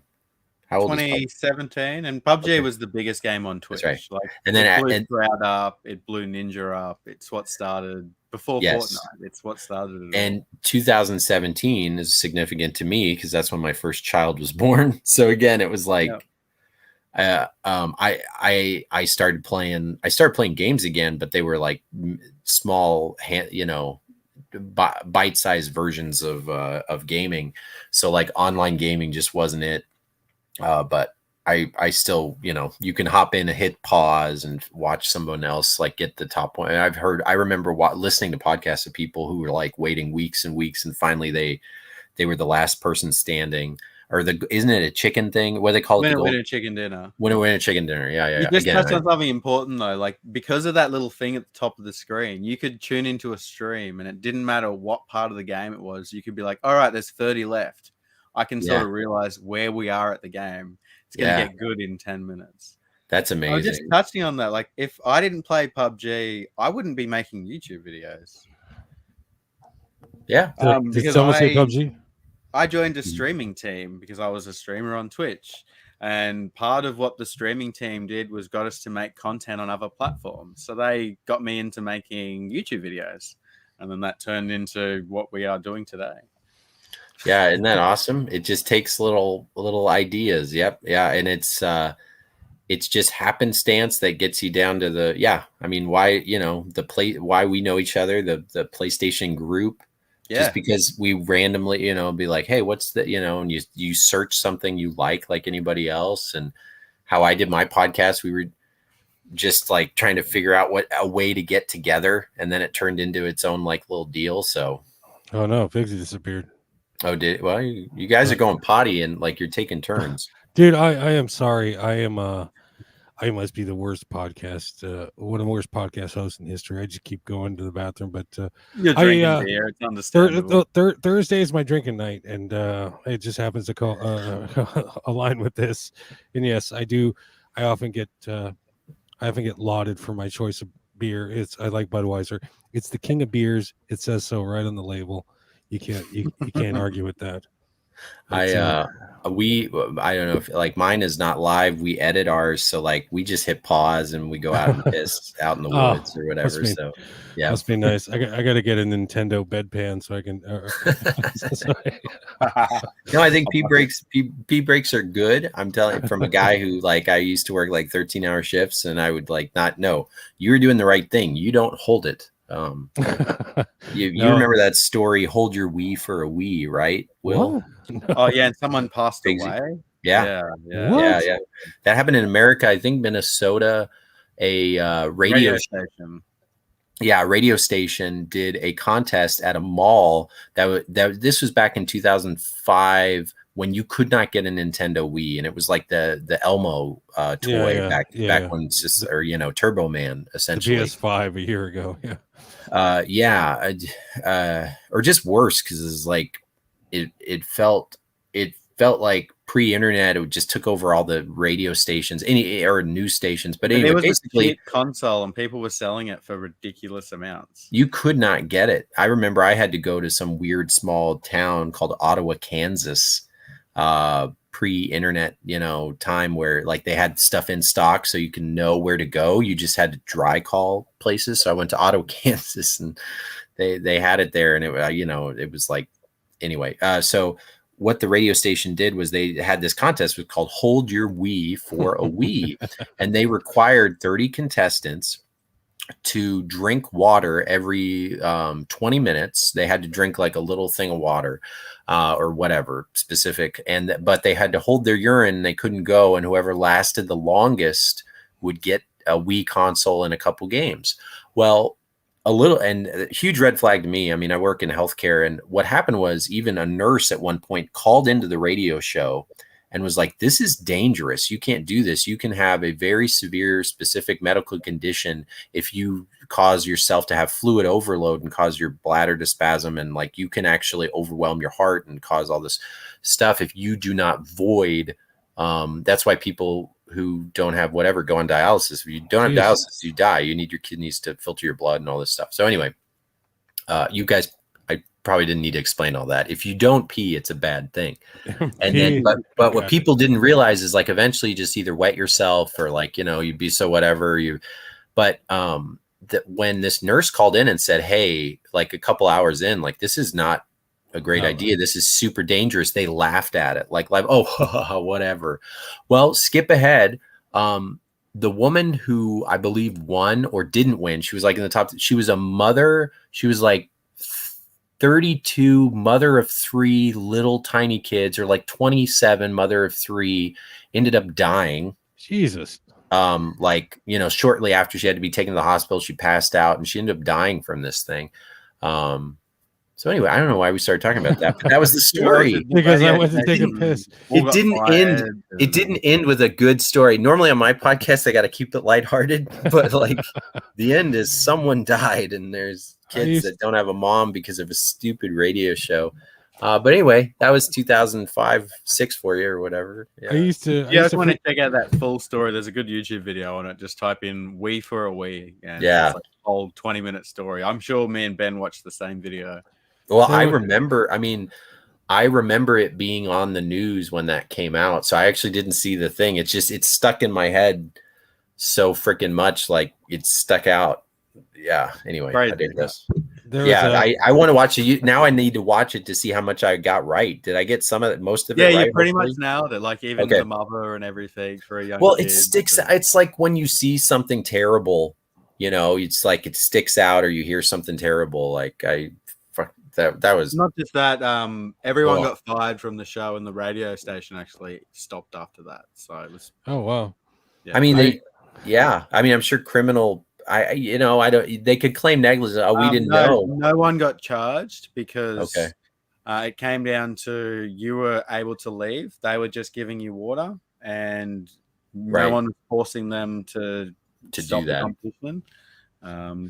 That's what it came. And they signed a waiver prior to that. No, but I get a death waiver. Gosh, wow! It was probably. I'm assuming just a general waiver. They have any contestant do anything, even if they're in a dunk tank.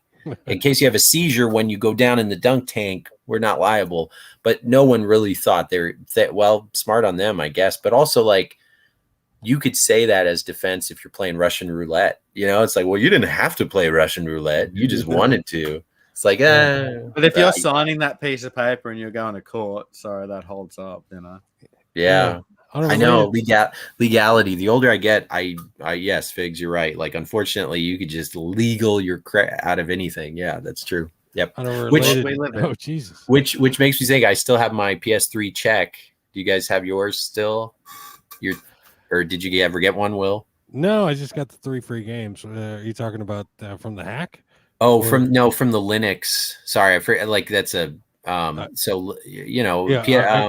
the story. I got my first PS3 was a PS3 Slim, so no, that was after my time. So I filled out the thing where if they say they did this class action lawsuit, Figs, you could probably say that the story. I remember it, but I didn't have one at the time. So okay, yeah. So I got a check from Sony, and it's like enough to buy a Subway sandwich or something. So I never cashed it because it's literally a check to my name thing from Sony PS3 of America. And they sent out 2 different checks. The first one was actually like $16 or something. So I did cash it at the time because it was before I was a huge collector. I liked my PS3. But then what happened was, which this is awesome, when people didn't cash their checks, whatever money was left, they reissued checks to people who cashed them with the leftovers. So they had to send it out. So actually most people got 2 checks. And so I cashed my first one for $12. And then my second check is something stupid for like $3. So of course I kept it. Let me see how much it is. Shit. It's on my shelf. Yeah, it's on my shelf, like next to I gotta cover up my stuff, but like it just says, Sony from Huntington, whatever. Let's go. And there's there it is. $3.02.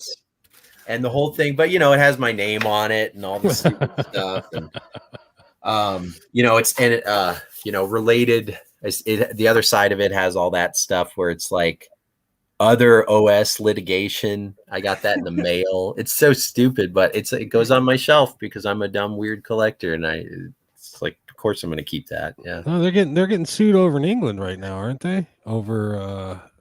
I don't know. Oh, something in the store. Yeah. I'm not I don't know what I'm talking about, but I heard something to that effect. Ben, you seem to be pretty plugged in to the community. Have you this has been coming up for the past couple podcasts. Have you heard about the reprints, the whatnot reprints? Are you familiar? The whatnot reprints? I don't know. The reprints of Syberia and Painkiller.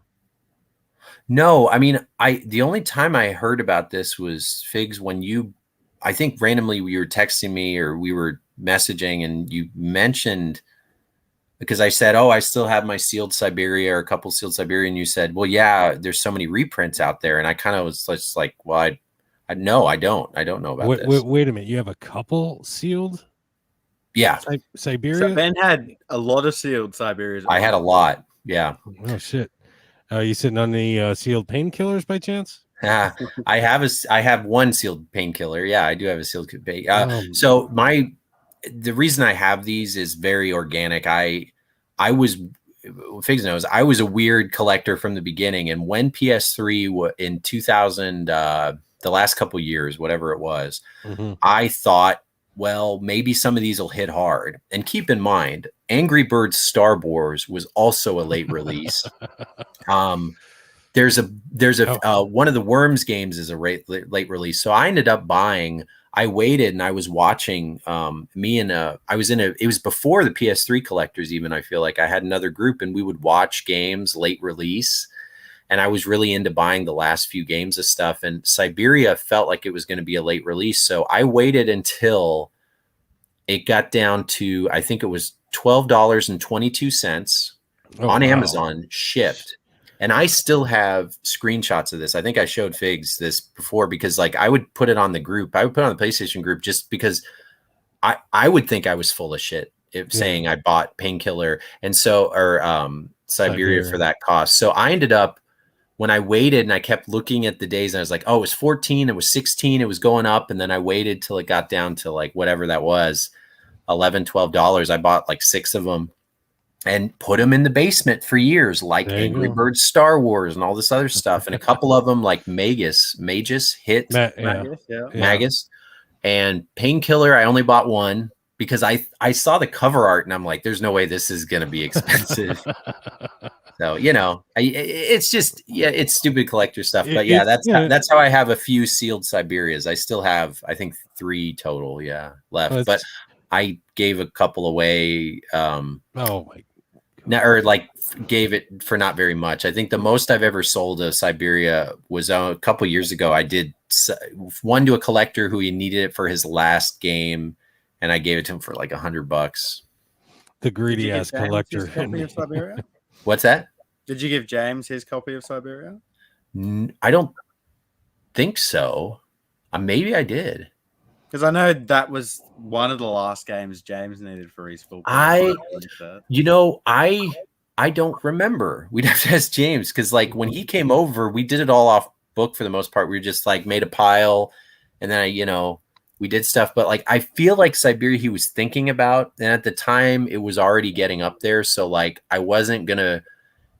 It's one of those things where it's like, I think obviously whatever I asked, maybe it was like around 150 when it was worth 200, but it was still, we weren't sure. Oh no, it wasn't me. Good. Yeah. But I don't remember if he finished it beforehand or not, but yeah, that makes sense. Cause I think when he was over the first time, and correct me if I'm wrong, James, like you hadn't had it yet. You were still looking for it, but it already had ticked up by then when it was starting to go up. So it was one of those like, well, let's see what it does. Cause like James is like me and you, where it's like, if things get super high, it's like, we have our limits, I get you. Well, to fill you in, Ben, there's a company called, what the hell were they called? Dusty Games. They're out of California. It's a big warehouse. They distribute games, and this guy paid, Bobby Bakai paid to have a reprint made of the top 2 most collectible games in the PS3 collection. One of them being Painkiller, the other one being the Syberia Collection. And they're blatantly reprints. You could tell there's some differences in the cover. There's no manuals inside of these things, but they're legitimate. They're legitimate. Yeah, they're not bootleg, but they're legitimate copies. But they are reprints, and they're blatantly reprints. And he had them made, and didn't mention it that he had them made or that he paid to have them made. Oh, and then he was selling them on Whatnot via auction. So people were deciding the price via auction. Thank God I didn't know about this, guys, because as I'm getting older, I try to avoid shit that makes me mad. This shit made me this mad. Isn't what you're telling me is making me so mad inside. But like, and the guy, it's obvious. It's not the only game he's reprinted either. If you follow, here, quick plug, if you follow the PlayStation Ain't Dead channel on YouTube, our Ricky Andre, fucking variant savant, this guy, he's making a series of videos about this, and he's pointing out the reprints, and just trying to get the word out there that there are reprints out there. Don't pay OG price, first print prices for the reprint. You know what I mean? And I mean, me now too. Let's be honest here. My instant thought is like, well, these Siberias that I have are now not worth as much. Yeah. It's in the long run. That's what's going to happen. He's going to devalue everything. He's going to devalue first prints, and they made a blanket statement on their Whatnot. Are you familiar with Whatnot? Have you checked this out? No, I've actually we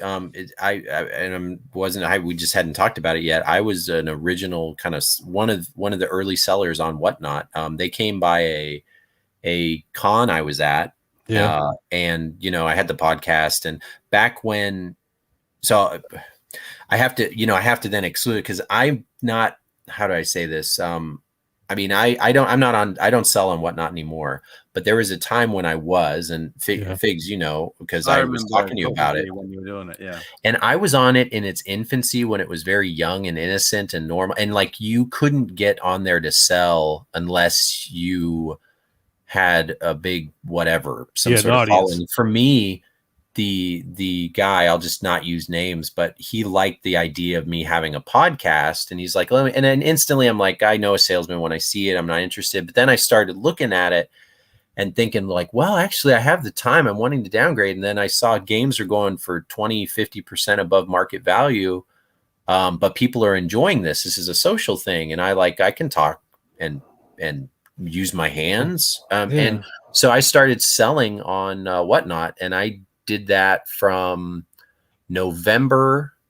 So last October, and I stopped around March or April of this year. And then I stopped because it started to get really weird. And and it started to they started to have cam girls on there. They started to not follow their rules of how to sell stuff. And I was a pretty big seller. I got my 1,000. I gave away a lot of stuff. I gave away sealed boxes, and it was so much fun. And then as soon as it wasn't, it was I don't know, that friend in high school you had where all of a sudden you're like, oh, he's kind of edgy. And then they say something where you're like, I should not be your friend anymore. It just felt like an instant, you got me thinking of Facebook. This is new and fun. And I'm like, wait a second. I don't like this at all. My coworkers and it just felt scummy. And I'm not a guy who tries to get the most out of you. Even, I'll be honest, I talked with the owner. Sorry, I'm going on a tangent. I wasn't expecting, but this is just one of the knocks against me was I remember, somebody on a high level of Whatnot basically told me, so you don't seem to care about getting the most value out of after we talked for a while, and it was specifically about doing something very big for the company and something I can't even talk about now because of NDAs or whatever, but it was something where it was a big deal. And it involved it would be talked about on all the YouTube gaming stuff and all this stuff. And it was a big thing. And when I was talking about my hopes for what would happen, there was a point where you're just kind of wait, you just want it to go to the right people. And he looked at me, and I was like, yeah. And then I instantly felt weird. I was like, oh yeah, why am I not? I mean, it's a selling platform. They're trying to make the most money. But for me, I think you should make money, but half of it is also at the end of the day, we're freaking humans. We have lives. We have don't morals. We have morals, and we don't want to treat each other rudely. And I'm a big believer in you get what you give, and karma's a thing. And again, not everybody needs to feel like that. And that's why, again, I'm not a super great salesman. You have to be able to know when to hold them, when to fold them, top dollar. And I just wasn't like that. And then it just made me feel real awkward, where I just kind of felt oh yeah, I'm not. And then I kind of felt a little lower on the totem pole because I didn't care about maximizing my dollar. I was smart about it. But anyway, so Ben, I did not know that was a thing. But I was a seller on Whatnot, but I feel I don't even know what Whatnot is or how it's felt among the community. But early Whatnot I loved, and it felt great. And I was very transparent. I never tried to cheat the system, but I found that if you cheated the system on Whatnot, you were rewarded a little bit. And I then had problems with it, and then I just decided the neat thing is it's like you can cut and run. I still have a very big seller profile, but I haven't sold stuff on there for 9 months, 8 months, or something like that. So basically, these guys made you feel less than for caring less about the money and more about the games and collecting. Without directly saying so. But it was and I know at the end of the day, businesses need to make money, but also this was an opportunity to, you're talking tens of thousands of dollars here. This was an opportunity to just kind of get a big, a big showing happen. It was more publicity. It's kind of more of a publicity stunt. And, they were talked about, when you do things and you sell, like, I don't know if you saw Whatnot sold like the original stadium events, and it went for a crazy amount of money. Like, I don't watch okay. Well, it was a big thing, and they thought it would go for like a few $1,000s, 5, 10, 20. It ended up going for like, I don't know, $40,000, something crazy. And it went like double, triple what the last time it ever even sold. And it was like legitimate. I knew the person that sold it and the person that bought it. And it felt like, okay, people can get caught up in this. It's almost like it needs to be kind of like a gambling thing. I don't want people. And I even got to the point where I had people buying from me, and I was, sending these things, and you can see on the thing, it's tiny apartments and stuff like that. And people were spending hundreds and hundreds of dollars late at night, and they would get caught up in the whole bidding. I want one more. I want one more. And it felt like, I don't know. It just felt to me a little bit irresponsible. Look, I can touch on that because some people I've spoken to don't sell on there anymore because they feel like they're taking advantage of their fans and their friends who are the ones watching the auction. It's not like on eBay where it's some random person buying your item who wants it. It's someone in there who's watching the podcast. They lost the last auction. Suddenly they want to win the next one.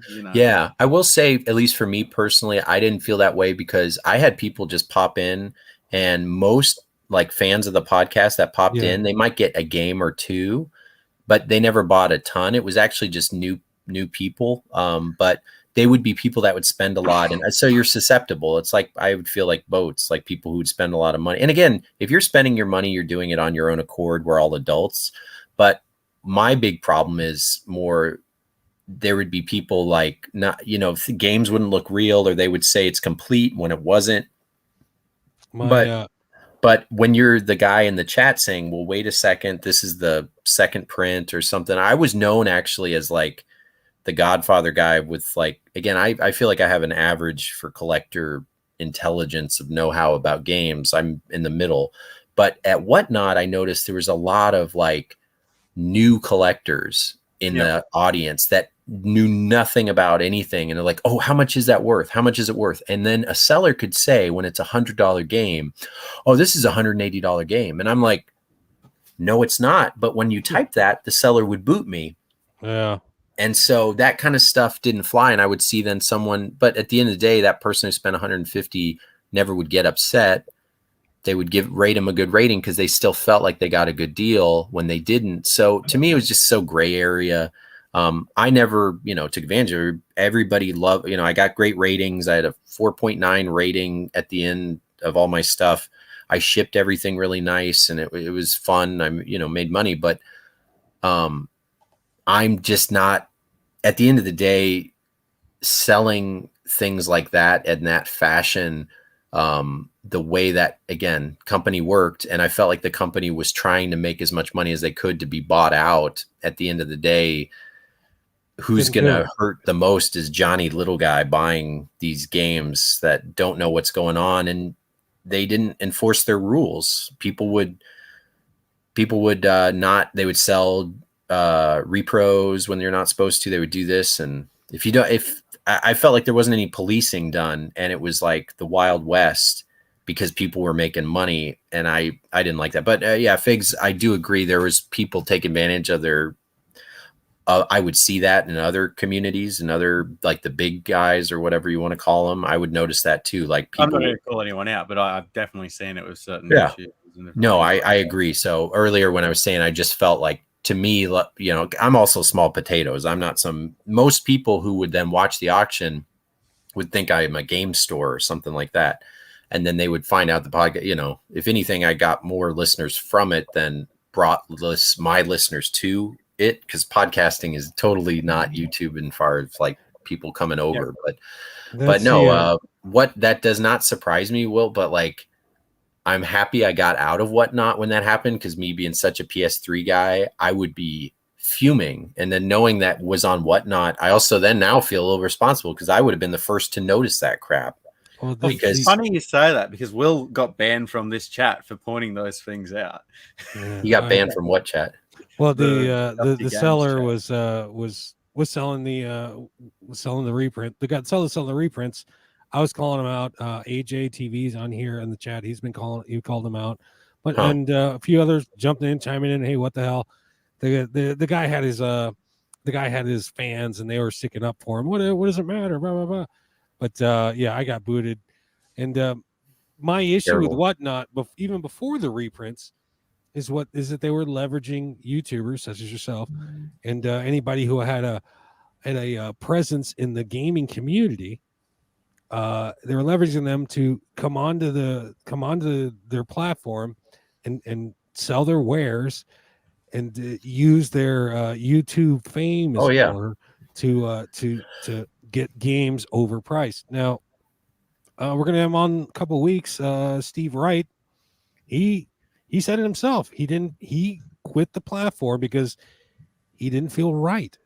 Something was wrong. He didn't feel like he felt like he was doing his fans a disservice. And this is all before the reprint and the reprint scandal, whatever.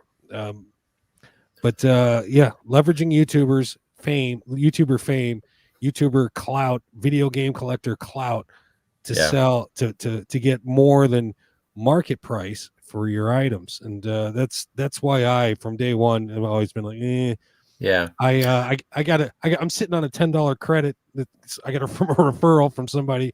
I'm not gonna give it. I'm not gonna use it. I'm not gonna spend it. They can fuck off.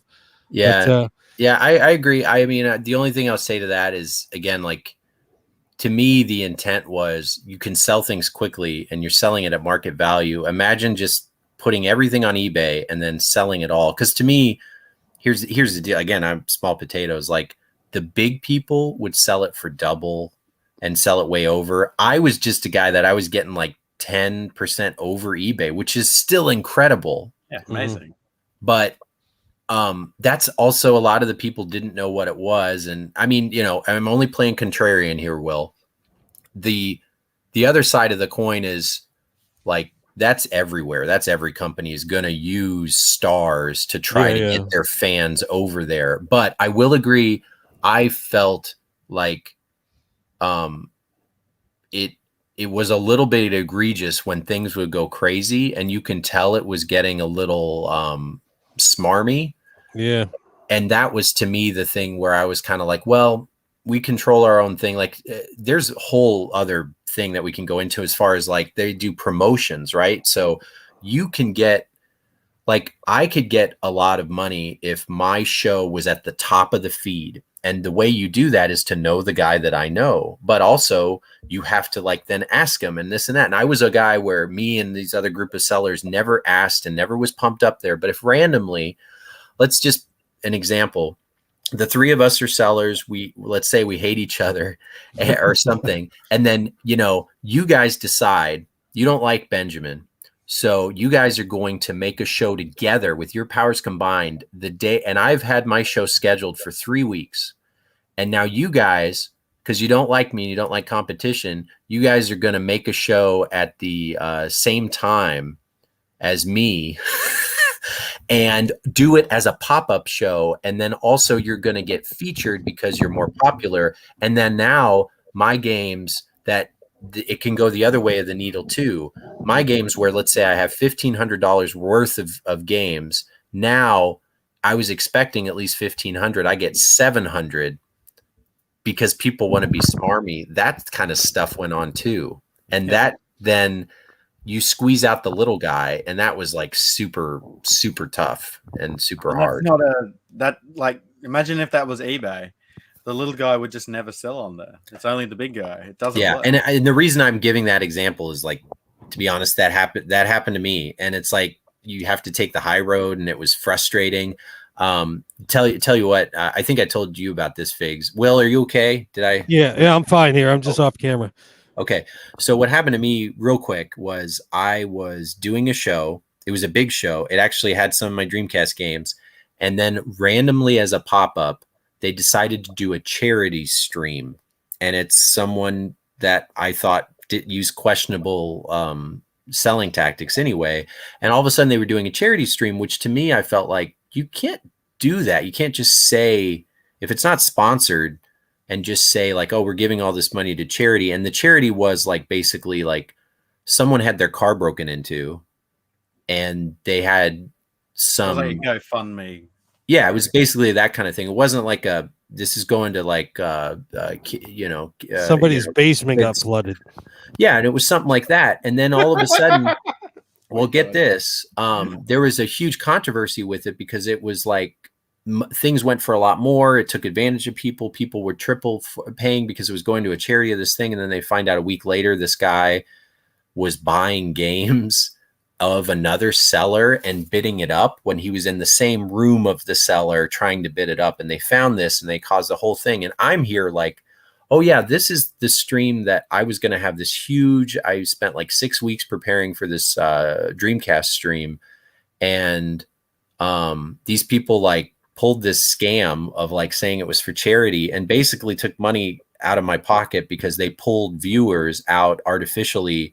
And what should have been a 300-400 person stream, I ended up having like, whatever, 30 or 40. And luckily it was Dreamcast, so it went for okay, but like not what was the whole preparation of it. And it took people doing it on purpose, doing it to me, like illegally. You can't say something's for a charity when it's not a charity. And then also it was promoted and it was just like, wow.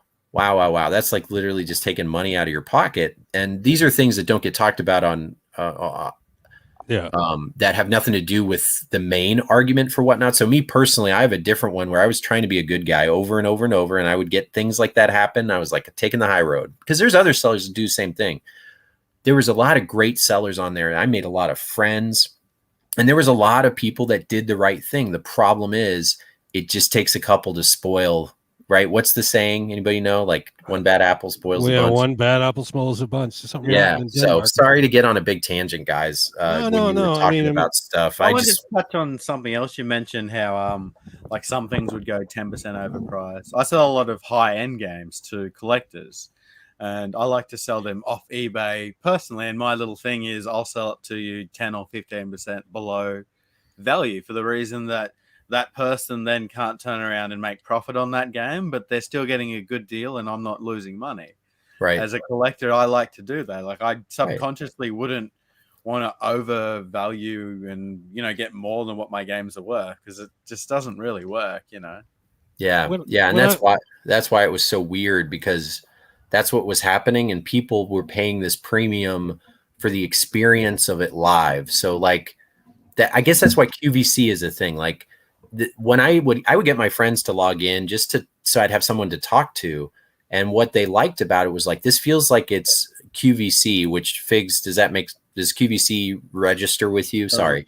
So basically it's home shopping. It's home shopping network. It's what old ladies buy like luggage on in the middle of the night. It's I've seen that on. Okay. In America, we have all this stuff where you call this number. Oh, there's 20 left and it's whatever many. And, so this is going on forever. This is not unique to that. But what he said was like, this was really fun because you're interacting with these people and you're doing funny stuff and there's a game and let's say it pops out on the floor or somebody like, so there was an entertainment factor that people were, for me, that was like a tax, I guess, that made it like, well, you're using your time and you're doing this, but I'm talking just like it being worth your time and energy. And you have to then ship all this stuff later. So like, when you're talking getting things at a decent deal, I never had the problem, I guess, of, selling things for double or triple. because I never was popular enough to get to that point. But when it got to that point, yeah, I do think you have a responsibility to your buyers. Yeah, to realize like that. What you like don't people want to get charging for autographs and stuff. I'm like, I don't. Yeah, Hey, like what the heck? I'm sorry, but in America, everybody wants to be on TV. You know what I mean? Yeah. Everybody wants their 15 minutes of fame, and if you can get your name in a little box on the corner of the TV, or the corner of the screen, saying product or one buy, whatever, blah blah blah, that gives the seller a rush, and they're going to pay that premium for that little rush, and it's all they'll it get is. their name read out by the seller. And oh my god, my favorite YouTuber, he just read my name on stream. Oh my god, fucking three times the price. But like what you did touch on, Ben, is you experienced the other end of things where some of your items went for lower. As an eBay reseller, like I couldn't let that happen. Yeah, because you can't let that happen if you're paying a certain item for a price. There's a margin; it has to sell for a certain amount. And that's the thing is, your heart would sink, and that's to me also why when people would say, "Oh, everything goes for over," it's just not true. I would even see deals in some of the big people. It wouldn't happen often, but it hits you in the gut. I've sold an $80 game for $30 before, and it punches you in the gut. But the reason I kept selling is, well, when you add everything up, you get like a 2 under, 10 under, 3 over, 7 over. Oh, this one went 20 over market because 2 people really wanted it because it was a super clean copy. And I showed every part of it. And to them, they're worth paying that premium because those are 2 collectors that know, but they're going to pay the extra 20 because they see it in front of me and they trust me and they hear my voice. So there's a world where that platform is good, but you need police. You need 100%. Someone actually, and that's something I just say Whatnot is not good at it, flying by the seat of the pants, changing the app all the time, changing the rules. They were just because they're making tons of money. They're making so much money. And that was to me like that's why when eBay has this evidently thing come out, I'm like, okay, that's going to be someone who they're going to look. That's what I was about to touch on, and eBay haven't brought it out yet because. I like to think that eBay are perfecting it and they're policing it before they even introduce it. Ben, let me ask you, what's Whatnot's take? What's their 10%, 5%? Let me think. 8%. It's better. It's better than eBay and Mercari. Yeah.